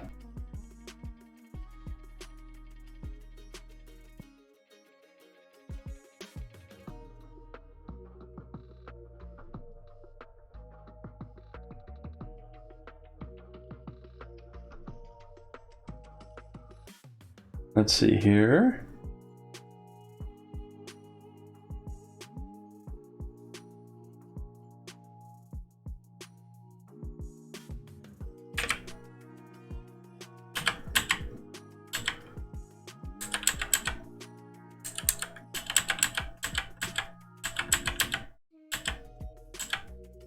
There we go.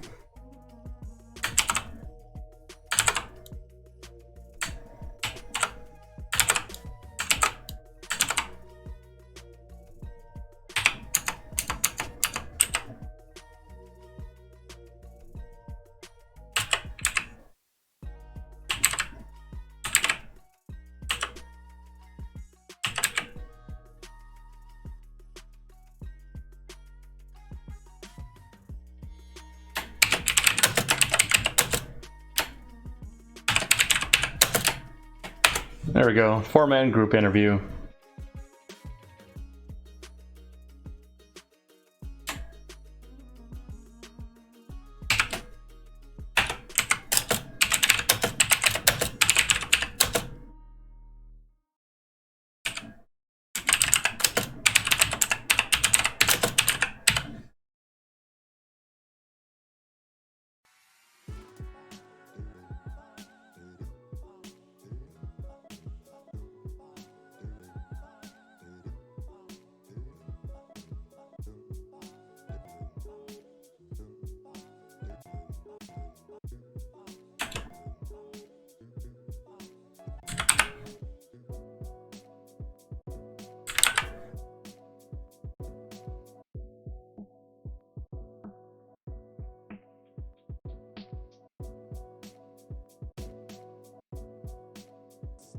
Okay, I can't do that way.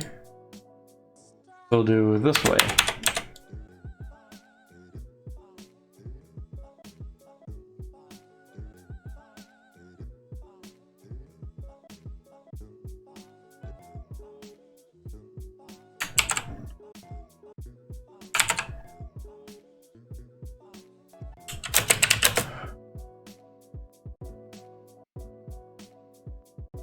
There we go.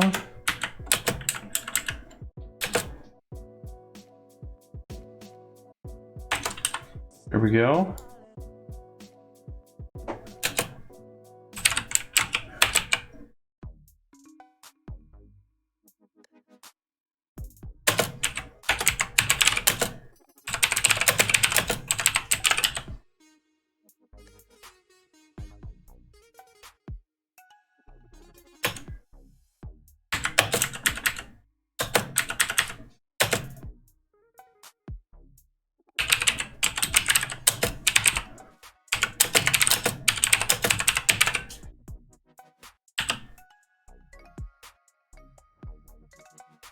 There we go.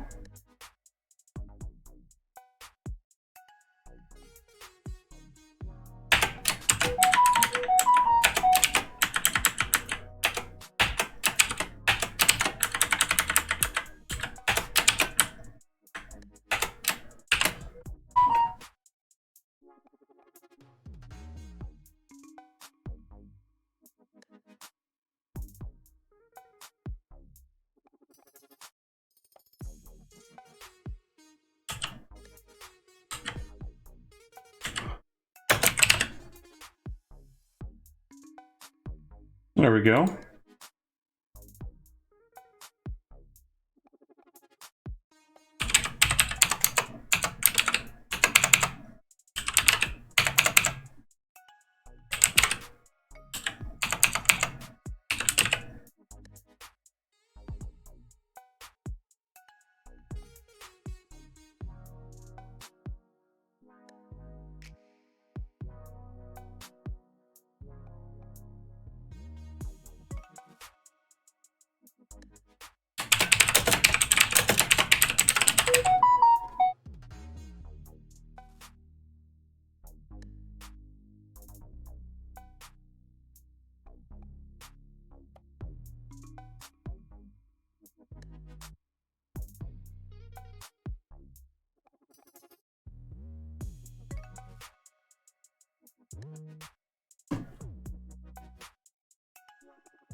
Let's see here. We need angles in between Henning and Muda, Sting and Reingans, and Hollow Notes and the Flyers. Okay.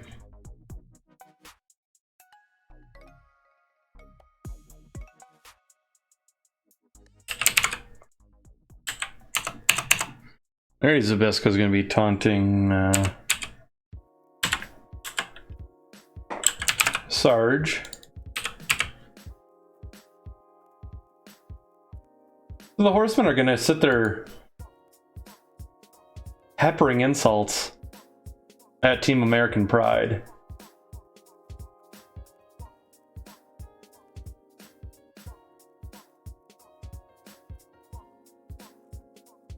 Except for Jerry Briscoe with his hinted at as far as real lifetime or how or length of the game.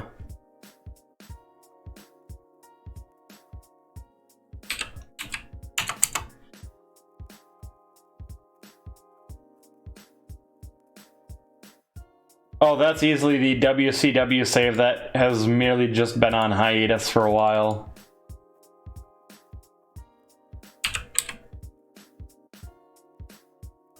By far, it's that one.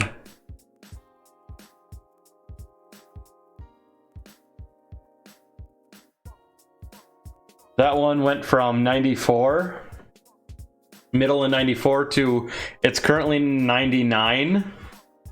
But I'm just stomping the dog shit out of that one. That's kind of why I decided to do something fresh with TEW 2020 by doing the AWA save. If you recall, Ryan, that's the one where I have three brands and damn near all the best talent, because I even took Taker and Michaels from the WWF, and I'm currently waiting on being able to take Bret Hart. I do have every member of the Hart Foundation aside from Bret. And that's including Teddy and TJ.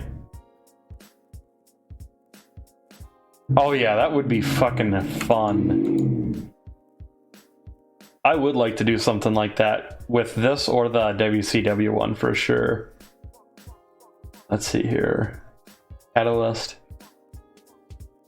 Who do I want to oh yeah. Jerry Briscoe is hyping against Steiner instead of taunting like everyone else.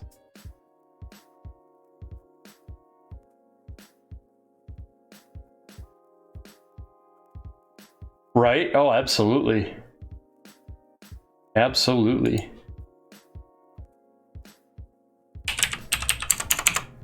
And because we got tag teams, Tully and Honor are gonna taunt Sarge and Don Coronado.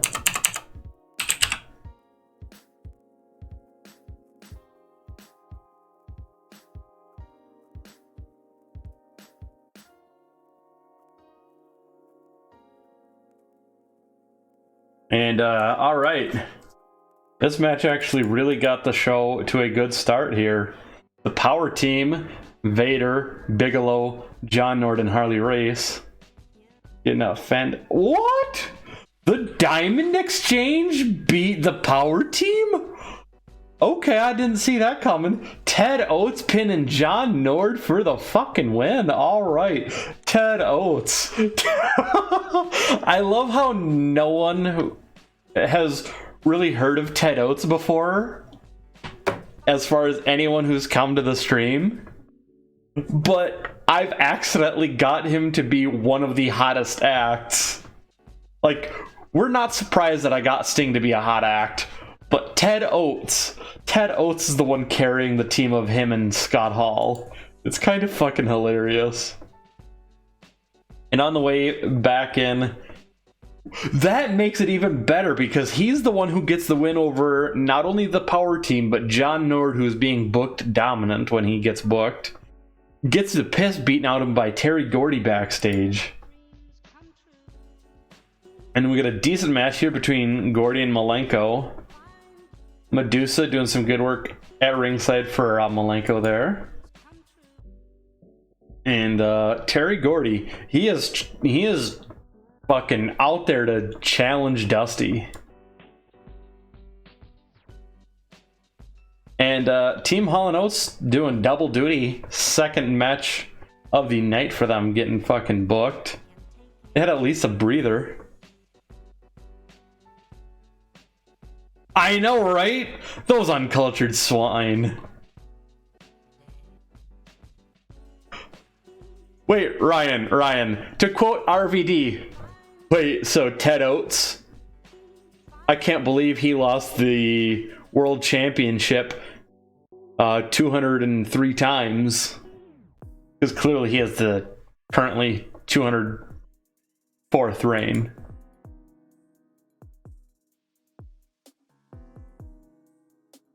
Oh fuck! Oh fuck! Oh shit!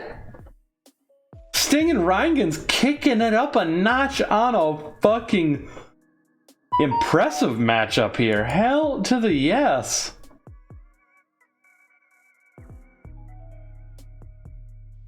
Ooh, Hennig and Muta have great chemistry. Fantastic to know.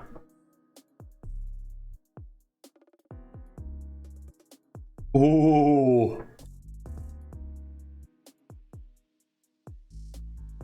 And yeah. Larry Zbyszko struggled when going off script. Bullshit. Look at that. Solid fucking show. Solid ass show. Hell to the yes.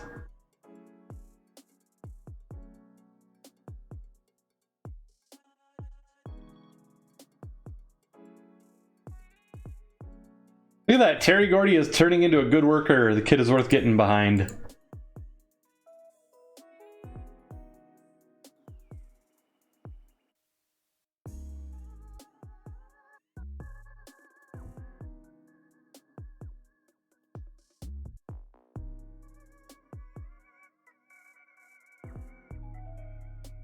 Oh, nice. And I'm assuming by the Too Cool theme, you mean the Too Cool and Rikishi theme of You Look Fly Today.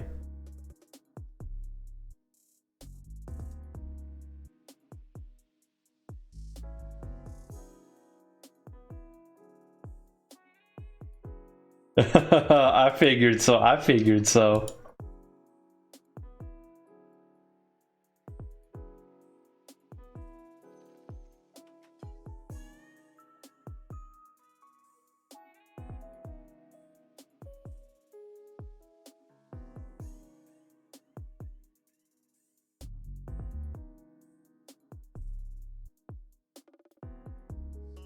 Ivan Koloff is back into the wrestling world. Hell yes.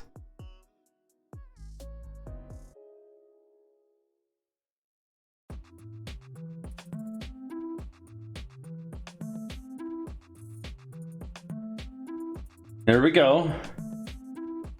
There we go. These guys are going to start getting popularity now. And my TV network, the AWA network, is going to help them thrive. And then they're going to make me money. Instead of them losing their own money. Don Coronado, Dusty Rhodes, and Scott Hall are unavailable. Oh, fuck! Let's see here. Damn it, Jake Milliman is 38 years old. I was gonna say, hopefully it's Jake Milliman then. But no, he's... If it has to be one of my young talent, can it be Shawn Michaels?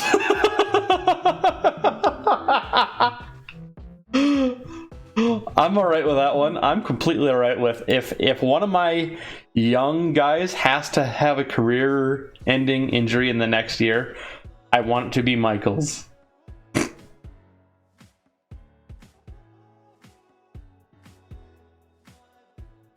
Don't you dare wish that on Sting. Or the Great Muta. They're both pretty young. Wait, no, Sting's older.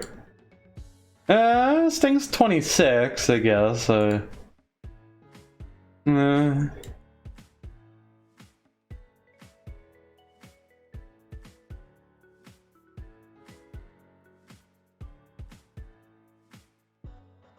what you're telling me is it might be Jushin Thunder or Keiji Maeda.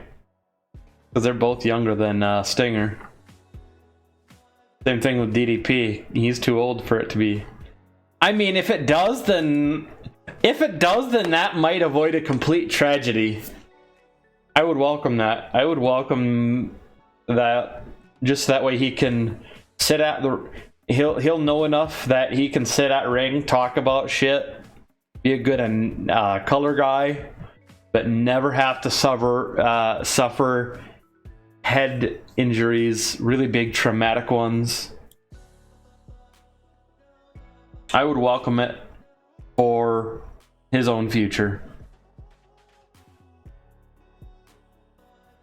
It would be a blessing in disguise. Hey, you know what?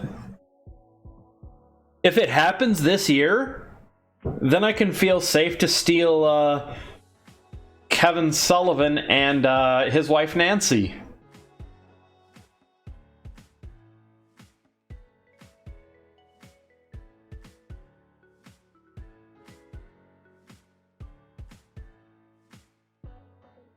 I think he knows enough that he would be a good color guy. He would be a good color commentator. He wouldn't be a good announcer. No, he's not your play-by-play. He's not your Jim Ross. He's not your Tony Schiavone. He's more like your Lawler. He's more like your...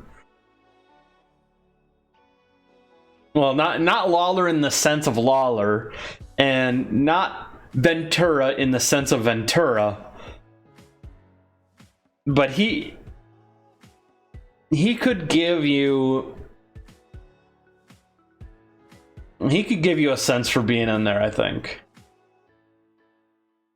It would be a whole different kind because his personality, His personality, oh yeah, absolutely. I'm gonna say his personality or Malenko's personality would lend a completely different side to a color commentator. A guy who knows what's going on in the ring but doesn't have the wild personality but can still talk.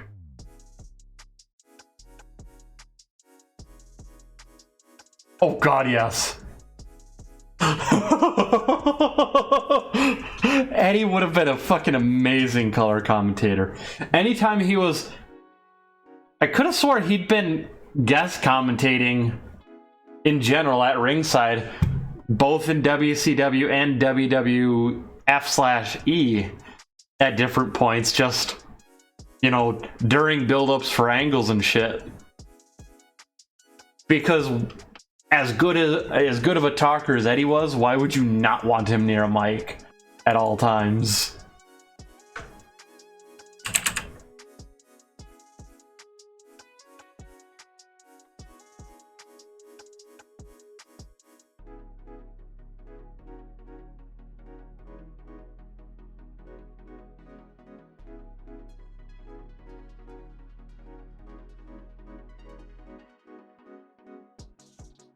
Oof.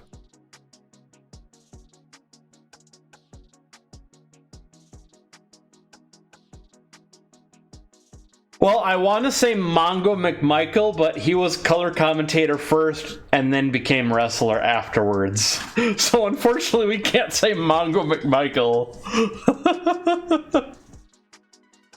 I really want to be able to say that, though.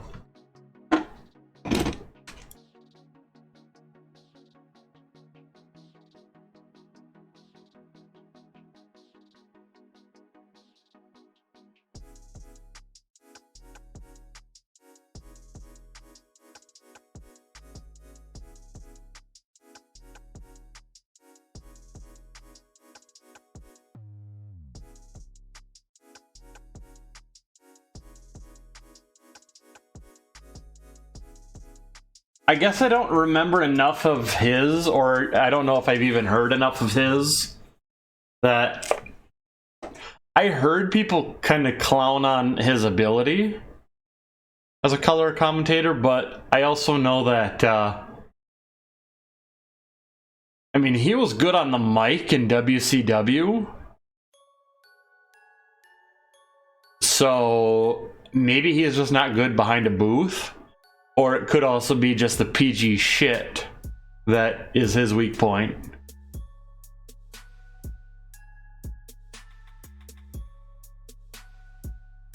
Who would you say was better? Would you say Booker T was better, or would you say JBL was better? Because I recall... Exactly, you're correct. You're correct. Good on the mic does not always equal good on commentary, because... even though you're thinking on the fly with both things, you're looking at different points in general. And with McMahon's guidelines and McMahon in your ear at all times, no one can be a good booth person anymore. I mean, shit. Cole used to be good in the booth, and Cole is terrible now. He's the only one that I really recall from some of the paper, because a lot of what I've seen, aside from NXT, was mainly just pay-per-views that I'd watch with a buddy. And it was kind of god-awful TV. Not gonna lie, some joints definitely made those pay-per-views easier to sit through.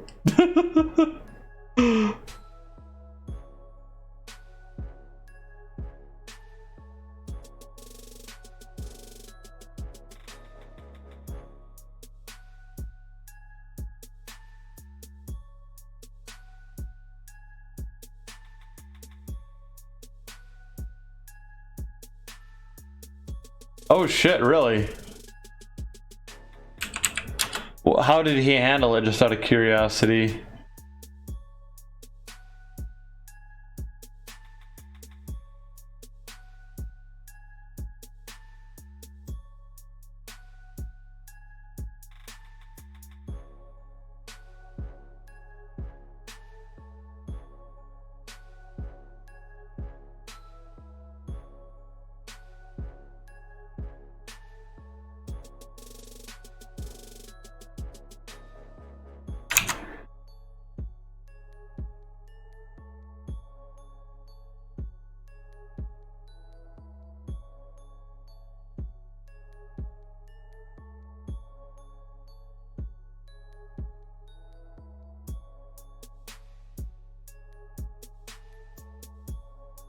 Let's see here.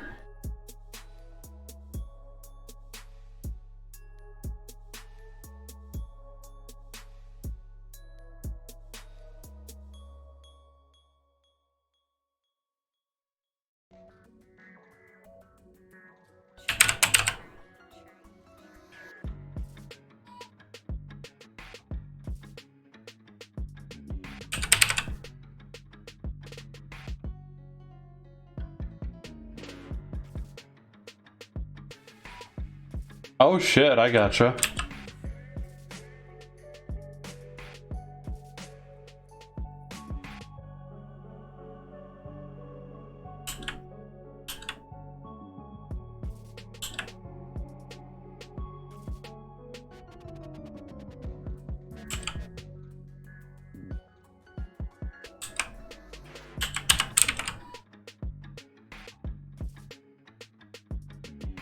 Oh wow.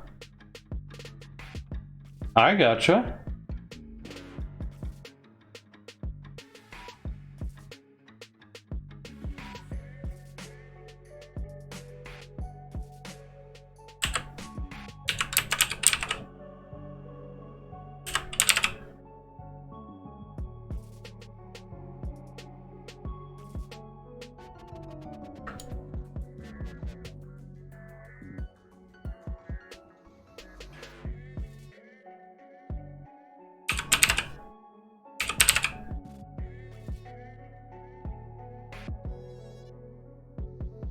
You know what? I think I'm gonna be making Mike Bierman happy. I think the beer man is gonna be really happy about this.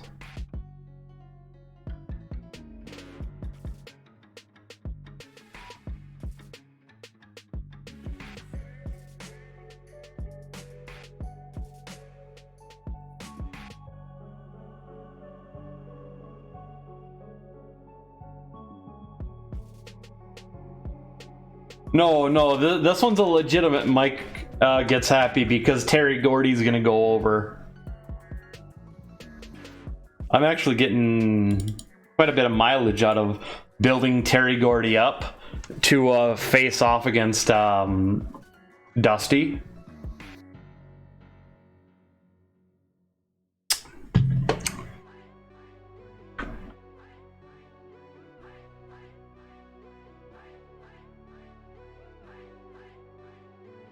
This isn't going to be a steal of the show. This is going to be a wild brawl. There we go.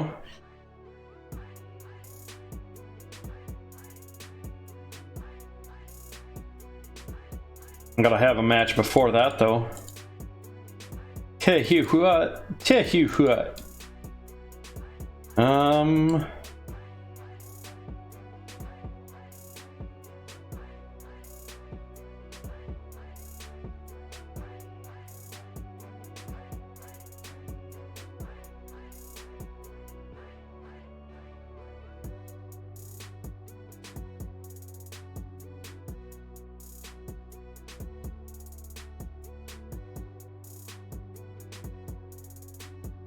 We're going to keep Arn strong on this one, but we're going to give the victory to Dr. Death, Steve Williams. Try to get him a little bit momentum here in the AWA.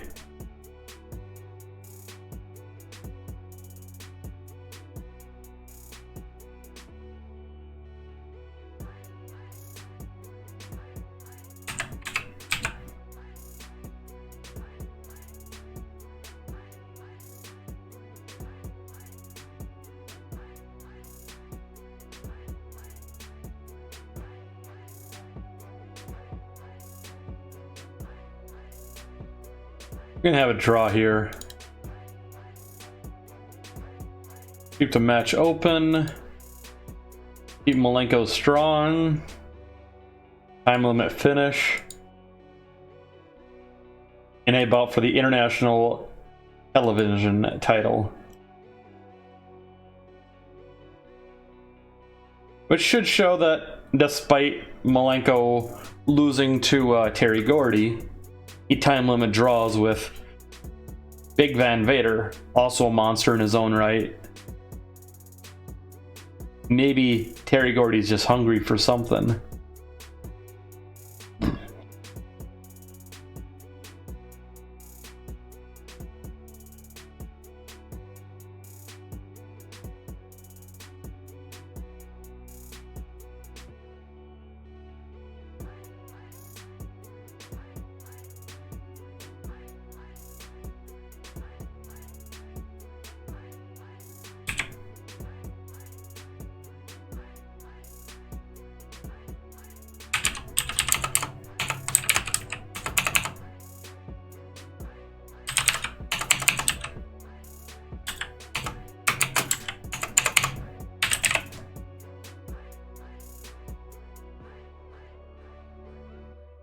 We're gonna end that show again with the Four Horsemen.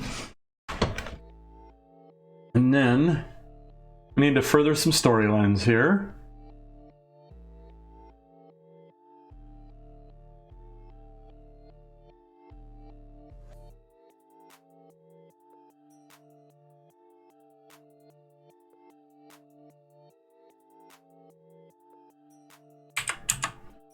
I think what we're going to do here is we're going to do an ambush.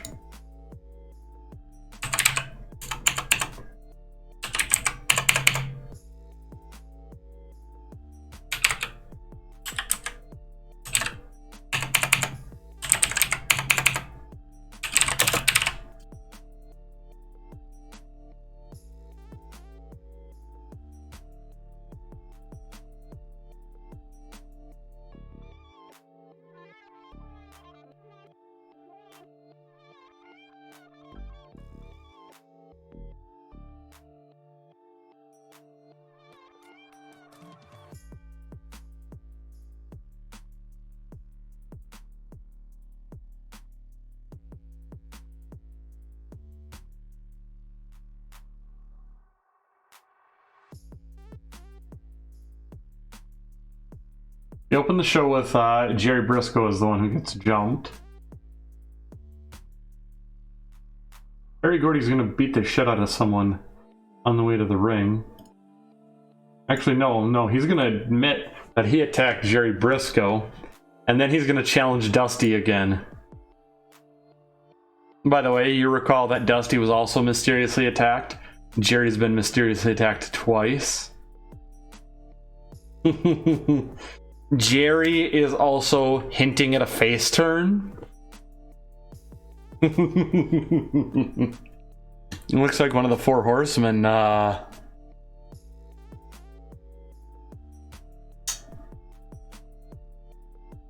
might be being replaced.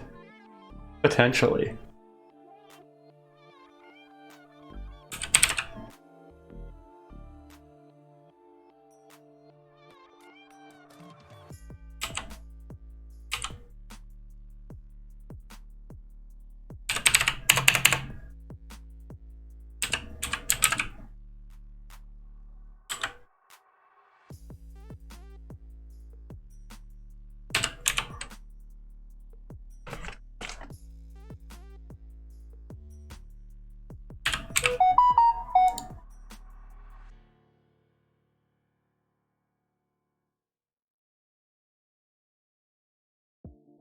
There we go.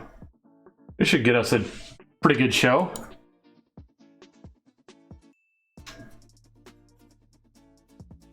Opening up with a hot crowd, seeing a just beaten and battered fucking Jerry Briscoe. As we start off, yet another episode of AWA All-Star Wrestling. Okay match to start everything off. Pretty decent. Little 55. Barry Gordy announcing to the world that, yes, both times he beat the piss out of one of the Four Horsemen. Calling him a weak link, effectively.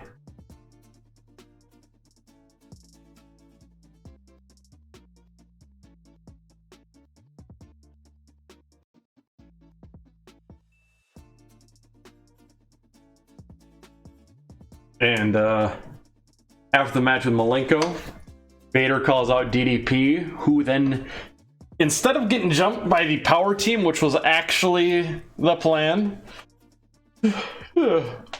Team Japan fucking bum rushes and beats the piss out of DDP.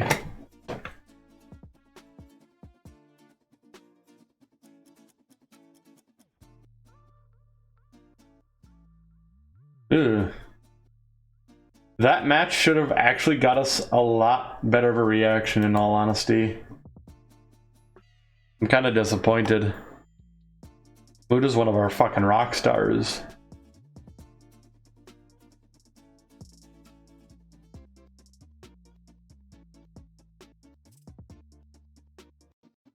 Everyone wants me to strap a rocket onto DDP. I kind of agree with them.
probably should have looked to see if Scott Hall was actually well known beforehand, but I made the right decision.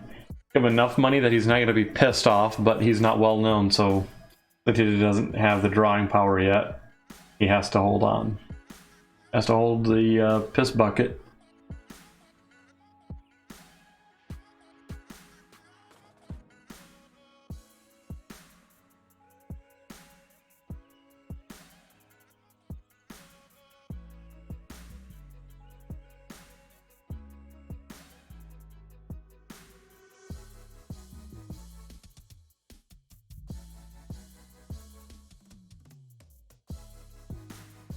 Oh, never mind. I actually completely fucked up when I was looking up stuff before.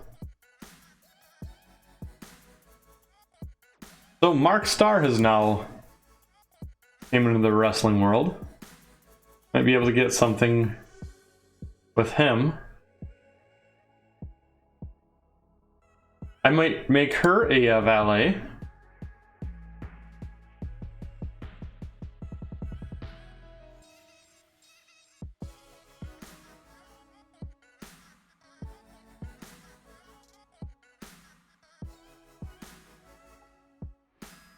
Oh, Kensuke Sasuke?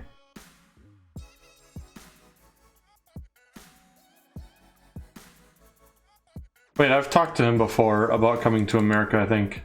He's not interested in doing it. Hey, New Japan, send him over as a as an excursion talent.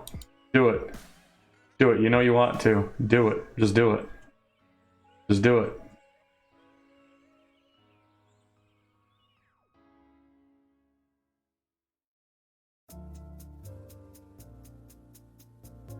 Uh-oh. When Vashon got taken to Wrestler's Court. Harley Race passing on psychology to Al Snow. Bob Backlund looking to put Dean Malenko over. 3 matches in 2 months. Fuck yes! We got 2 sets of promises here. Okay, okay. We got 5 months and 2 weeks still on Dusty Rhodes versus Terry Gordy, so we can actually make a program out of that. And we have Bob Backlund with about 2 months. Almost. With Malenko.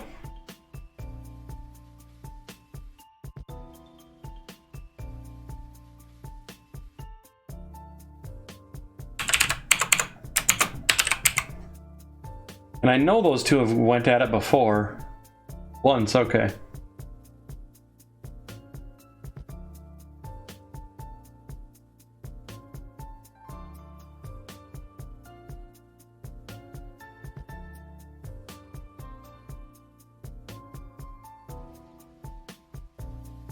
This one's gonna be a hold for hold style.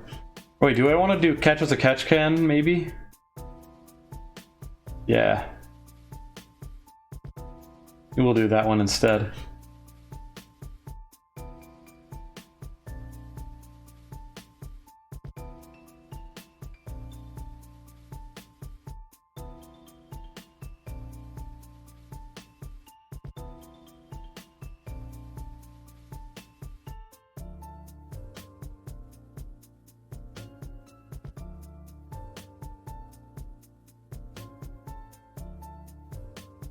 Really?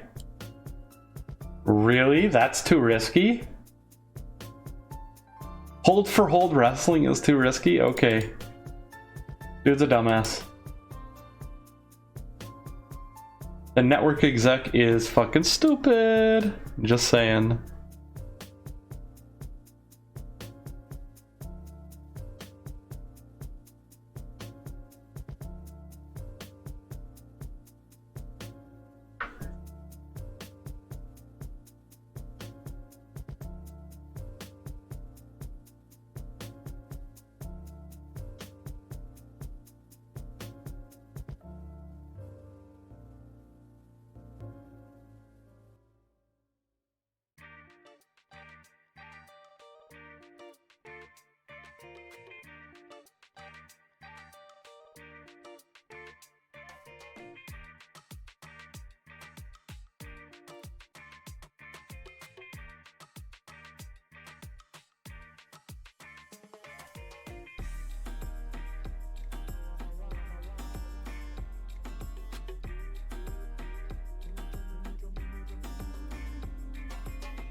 Masasaito versus Dusty Rhodes is our main event, and we need something in between.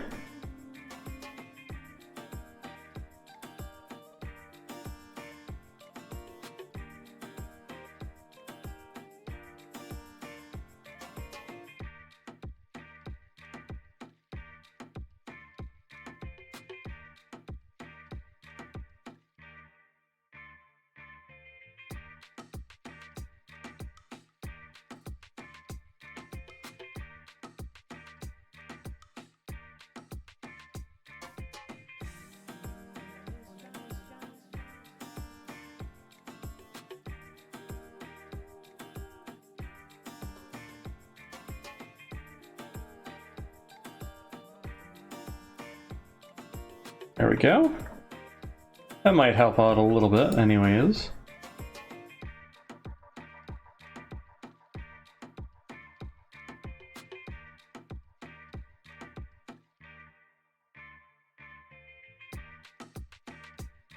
Actually, you know what I gotta do? I actually have to change this.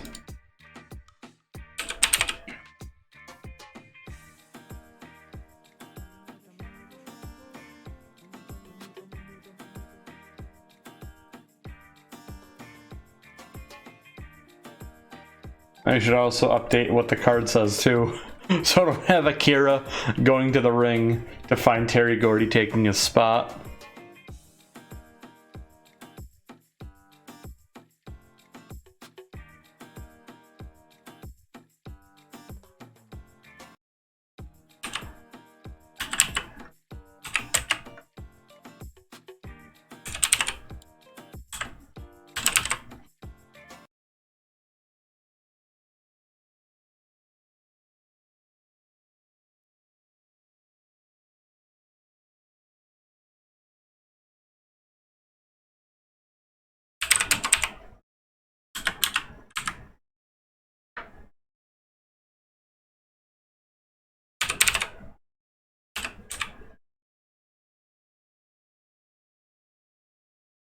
There we go. He's going to reveal that he's the one who attacked Dusty Rhodes at the top of the show.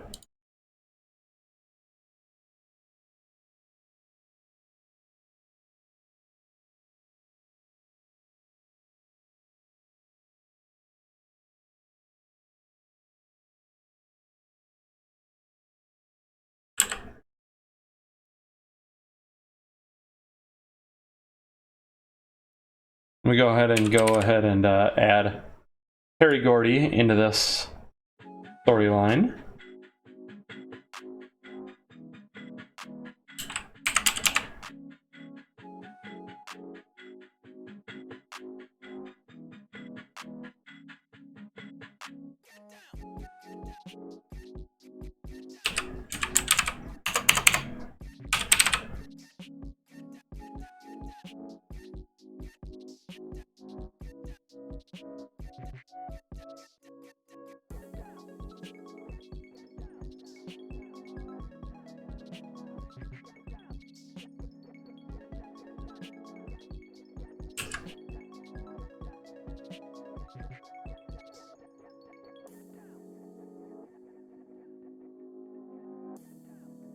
At ringside is going to be Arn,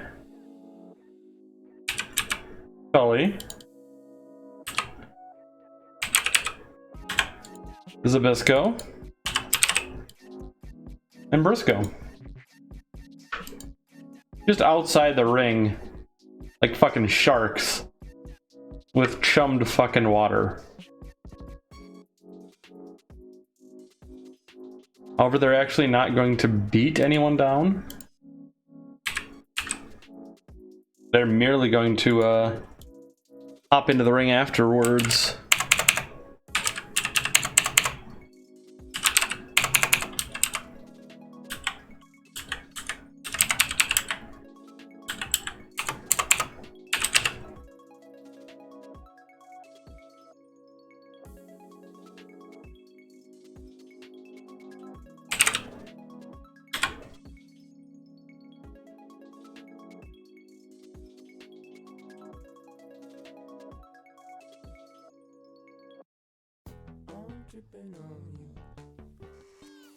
Actually, you know what I'm gonna do here? We're gonna have that. Now we need an angle here in between Page and Leduc and Malenko and Backlund.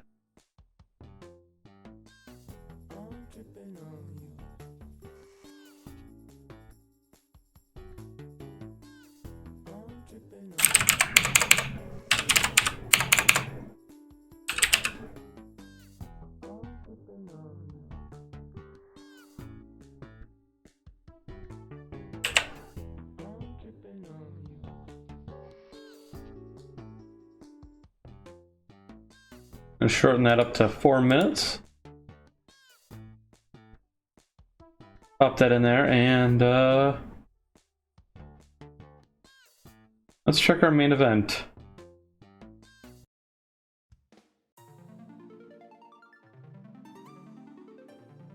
We'll set our best road agents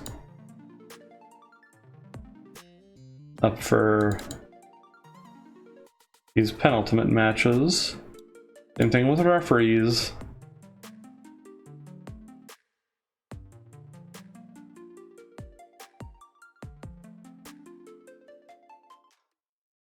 There we go. That might have also been what's been hurting us too, in all honesty. So let's go ahead and I think we're ready to hit start, yeah. Let's rock this.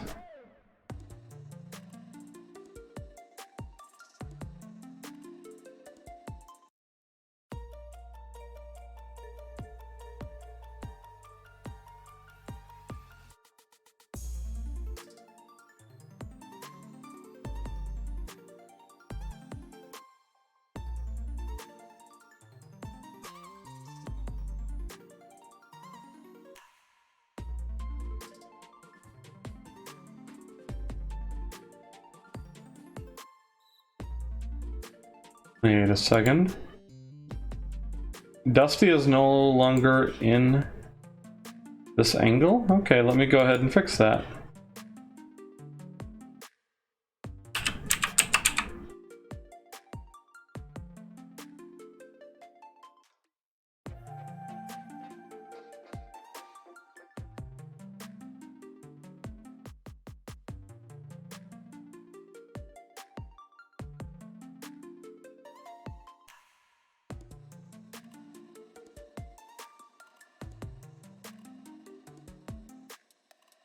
I have the alignment set up the way that I do, kind of because anyone but the horsemen will end up probably facing each other through certain means.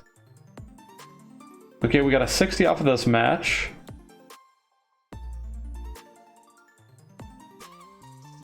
We're not turning him yet.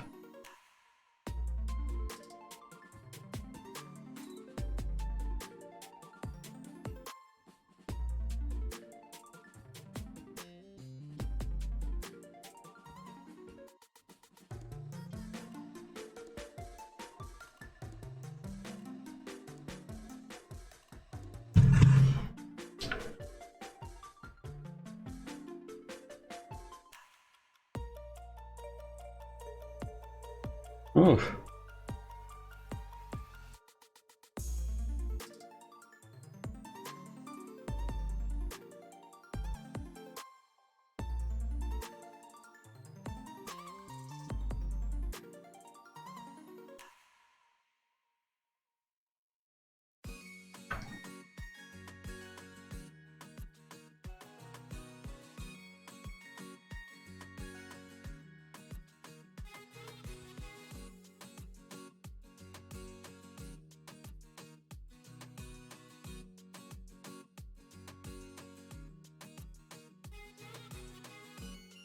Okay, we've been charging up. We've almost made 200K over the course of the month.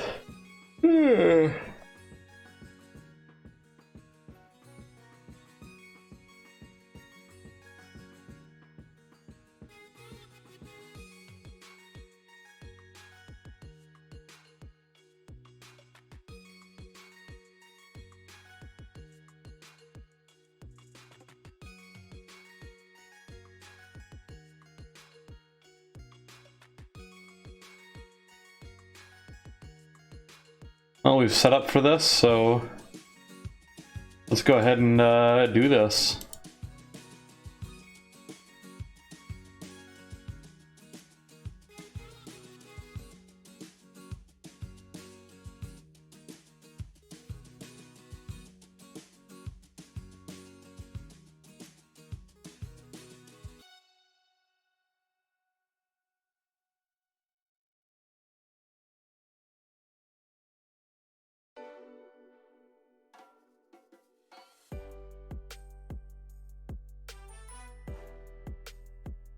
Oh yeah. Supercard February. I should be able to beat this rating.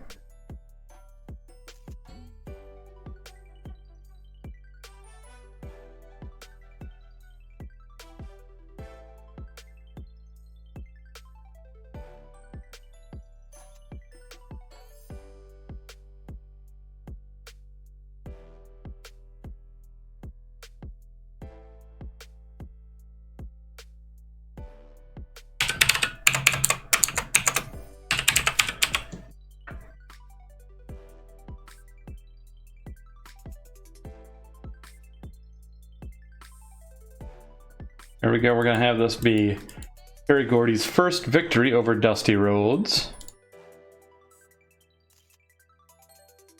No Wild Brawl.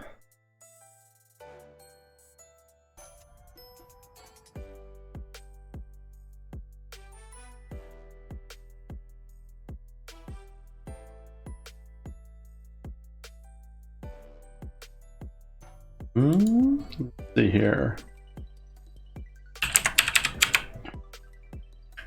Who do we want to face off against Zabisco for the title? How do they work together?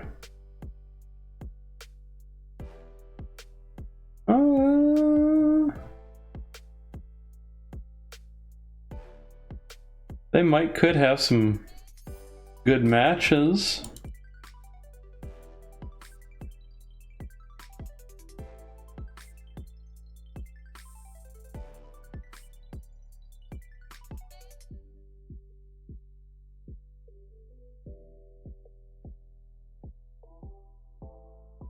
Let's keep it to a spectacle for Slaughter just in case.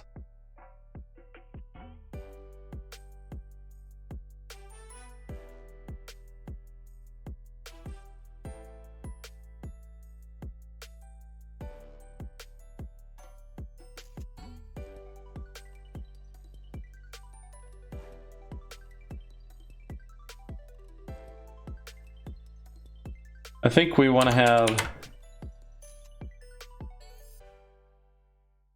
There we go, 3 members of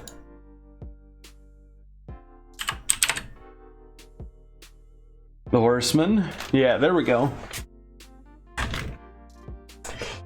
Tonight's the night that Jerry Briscoe gets turned face and gets kicked out of the Horsemen.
Now Gordy beats Dusty tonight, And Briscoe's the one who loses the match versus the other members of American Pride who is not already tangling with Zbyszko. So that's our transition.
You know, Gordy is going to accept the AA alliance right here. And this right here is Briscoe being thrown out. We'll update the stable after the show ends.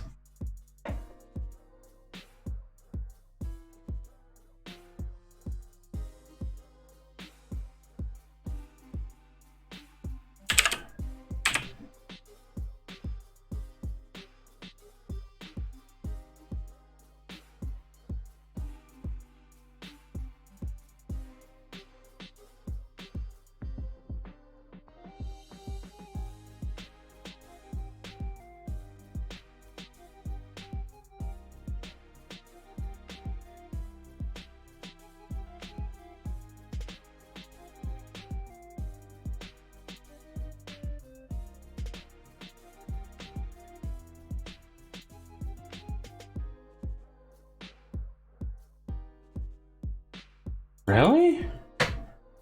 I didn't realize they have faced off that much back and forth. Okay. Well, Masa Saito.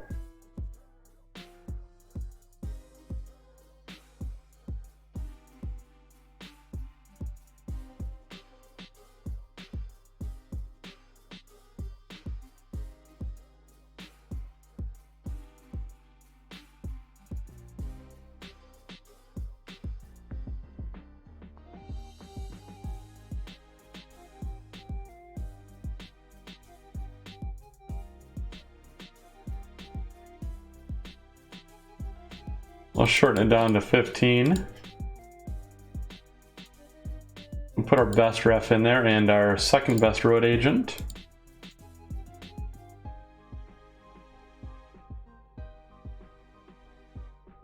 Our best ref and our best road agent in the main event.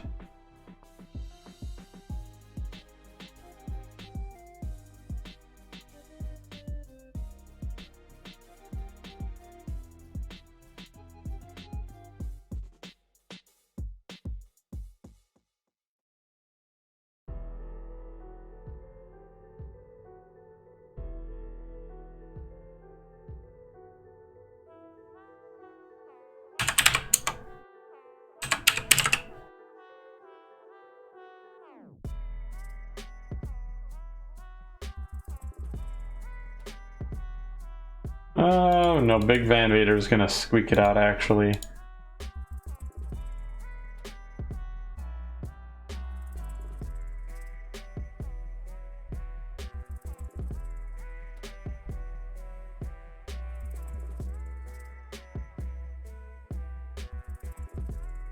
Tag team match.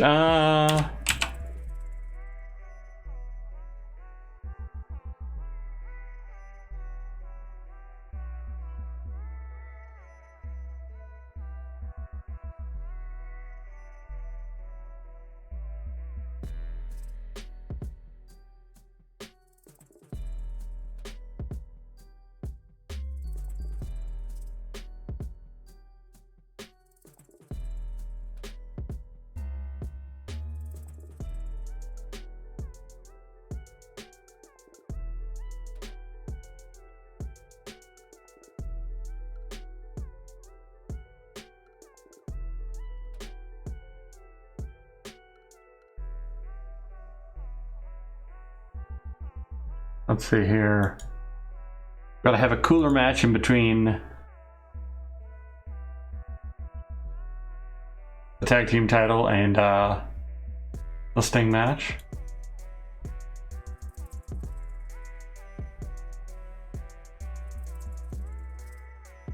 Oh.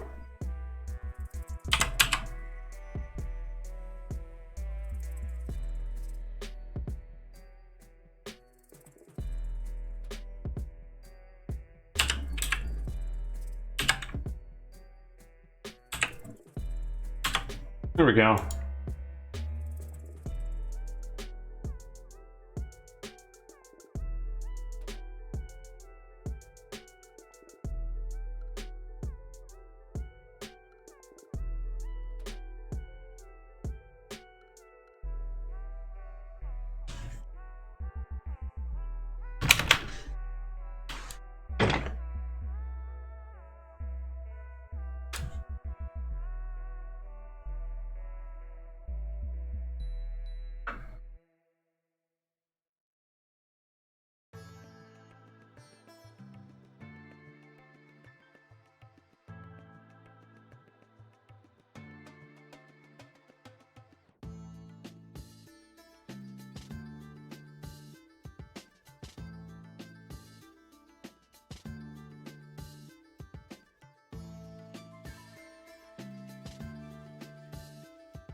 I could do a 40-man.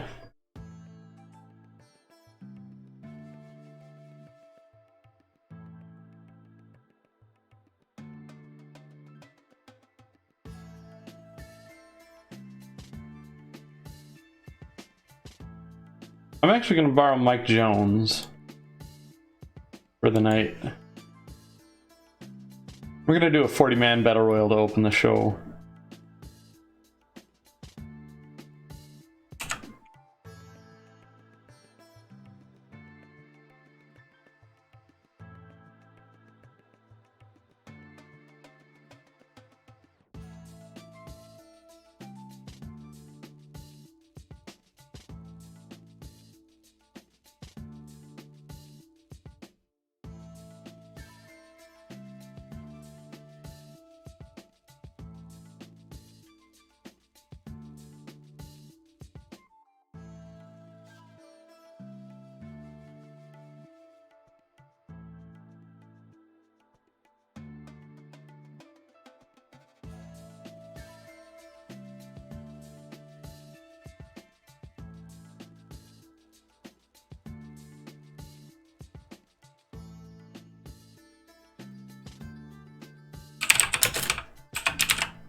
Who's gonna be sorry about Moto winning?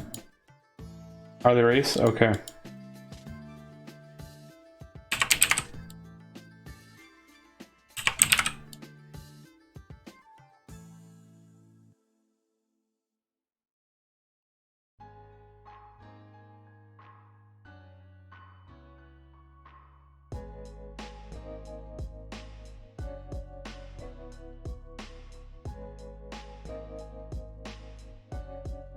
Let's see.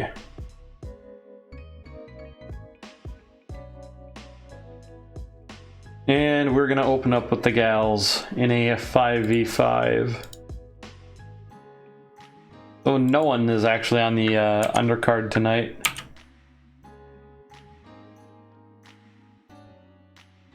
Oops, let me go ahead and 5-way singles will give me what I want.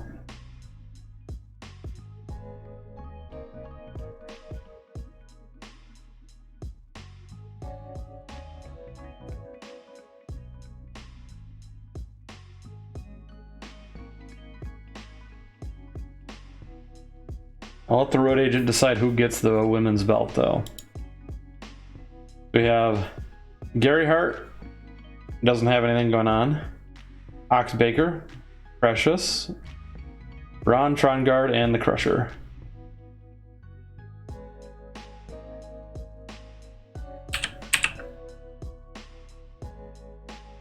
Oxbaker,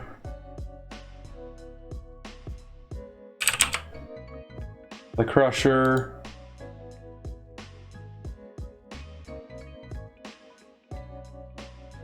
okay, that's all for our road agents. Now let's get Precious in there, let's get Ron Trongard in there, and let's get Gary Hart in there.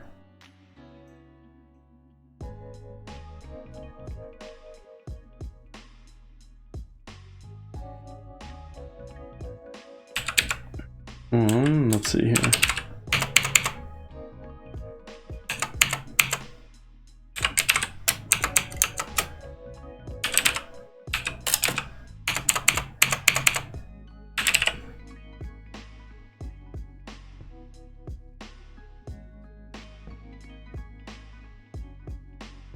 Gary Hart's going to hype Muda, and effectively him and Ray's probably being the final two in the Battle Royal.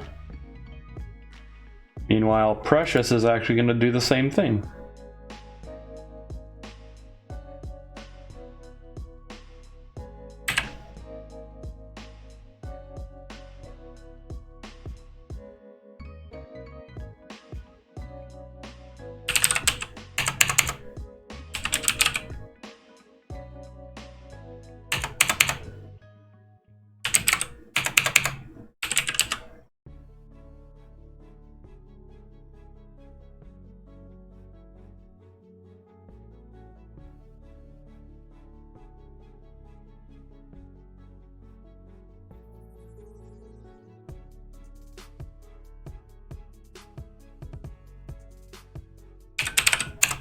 Terry Gordy's going to be taunting Dusty Rhodes, as he is wont to do. He's like, I beat you backstage, I'll beat you in this damn ring. Yada yada yada.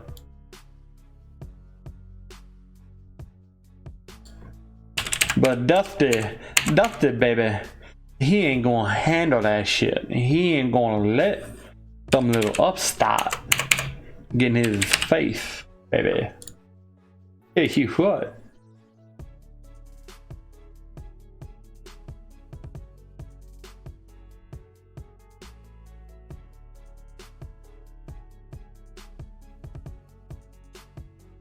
I got space for 3 angles yet here. Okay.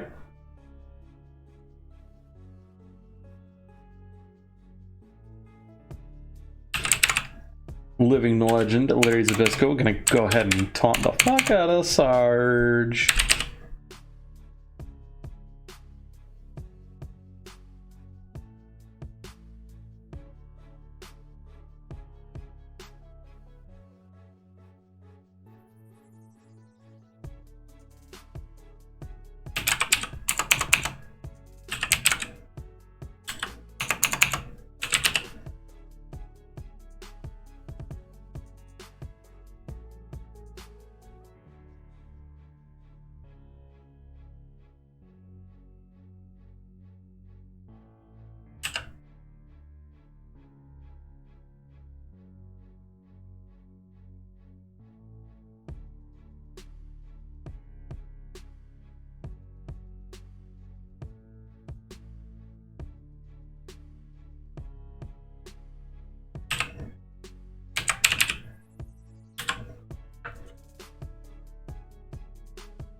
Zbyszko gonna taunt Dusty.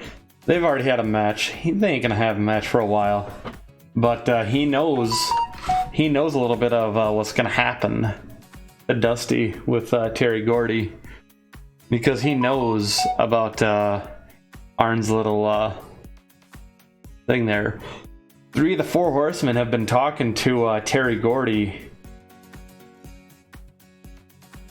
And there's one who's been left out of the loop. Let's go ahead and see if we kick ass on this super card. So Precious is getting to show off to this with a strong start. Unfortunately, not a good women's match. A decent reaction, but you know, when they get more time to wrestle, you know, they're gonna get better naturally. And this is surprising response for this battle royal. So it was Muta wins with Hennig, Malenko, and Arnold Schwarzenegger. Okay.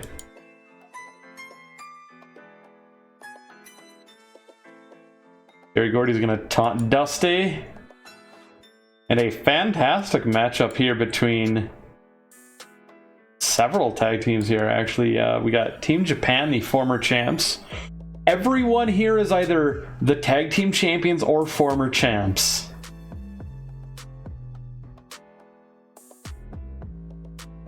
So yeah, not a bad matchup at all. Fantastic. Ooh, okay. We got a 71 hidden down there on the lower part of the card. Diamond Exchange getting the win over the Canadian guard. Joe LeDuc needs to get a little bit more momentum though. DDP, he's starting to get better. Ooh, okay. We got some 70s. We got some 70s on the interview. Okay. I'm all right with it. And I think this right here was their best matchup yet, actually, despite the fact that it had the penalty. Now that Sting's better in the ring. Dusty's going off about Terry Gordy. Big Van Vader makes his defense against Brad Rheingans. Team Japan not doing so hot lately, though. Outside of the Great Muta, if you've noticed that. Ooh. A 73 on that match. Okay. Nice. 68 over here. Oh, main event, don't let me down. Don't let me down.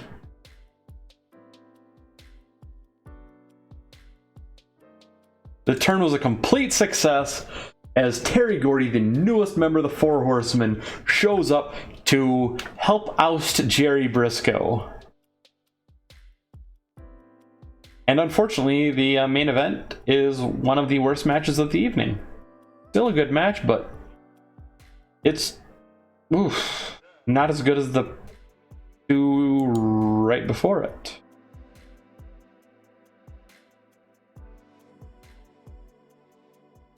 They were at an emotional high and they were starting to get burned out, damn it. 49 regions though, so Terry Gordy and Dusty Rhodes. They're both getting complimented on a actually no, they're getting praised.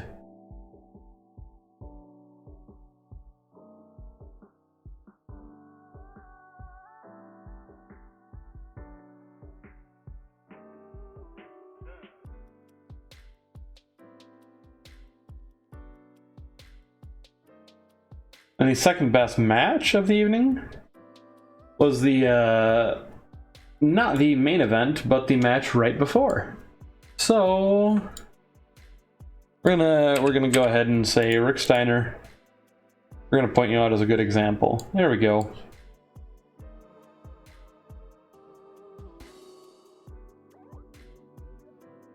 All right, buddies. Hell to the yes. Look at that, we drew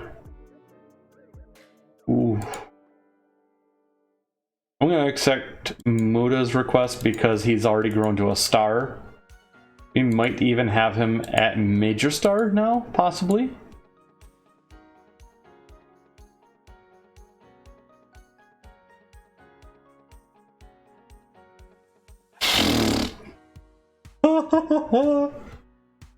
Look at that. Look at it. Look at it. Look at that. Do you see that shit? Do you see that shit? Yeah, buddy. Yeah, buddy. Hell to the yes. Although I think we need, what, double that to boost America, right? Yeah, USA is 632. Okay. Okay, okay.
Where the fuck is Central Independent Television anyways?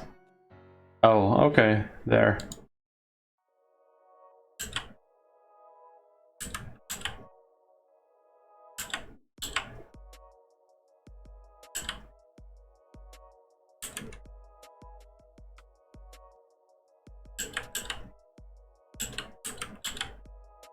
Just imagine when I can start putting my shit on pay-per-view. Imagine that shit.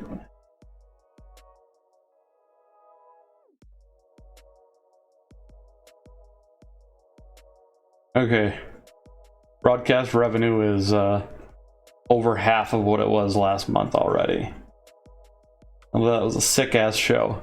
In fact, it was the show to end on, so let me see if there's anyone on right now to raid here.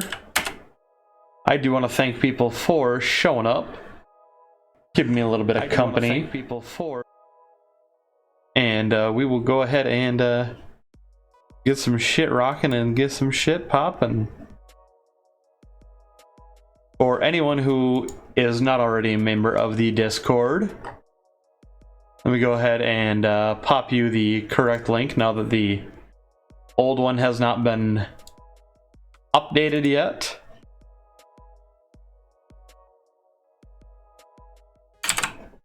Right there. If you're not already a member of the Discord, feel free to go ahead and hop on in.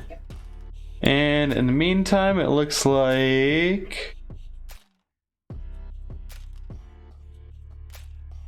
Oh, you know what? I'm gonna go ahead and raid someone new. Mystic Kitten, she is doing some Stardew. I love me some Stardew, not gonna lie.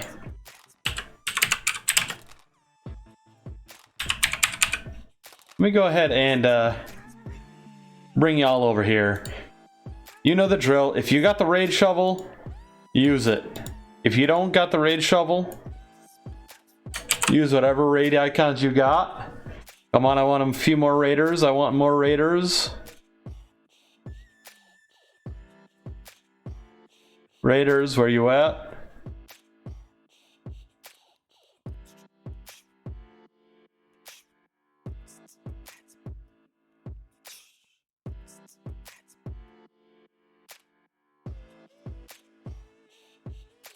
I'm not gonna raid with one person. People kind of letting me down on that one.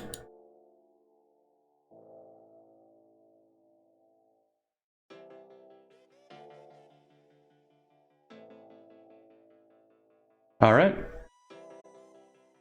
Enough said. Adios.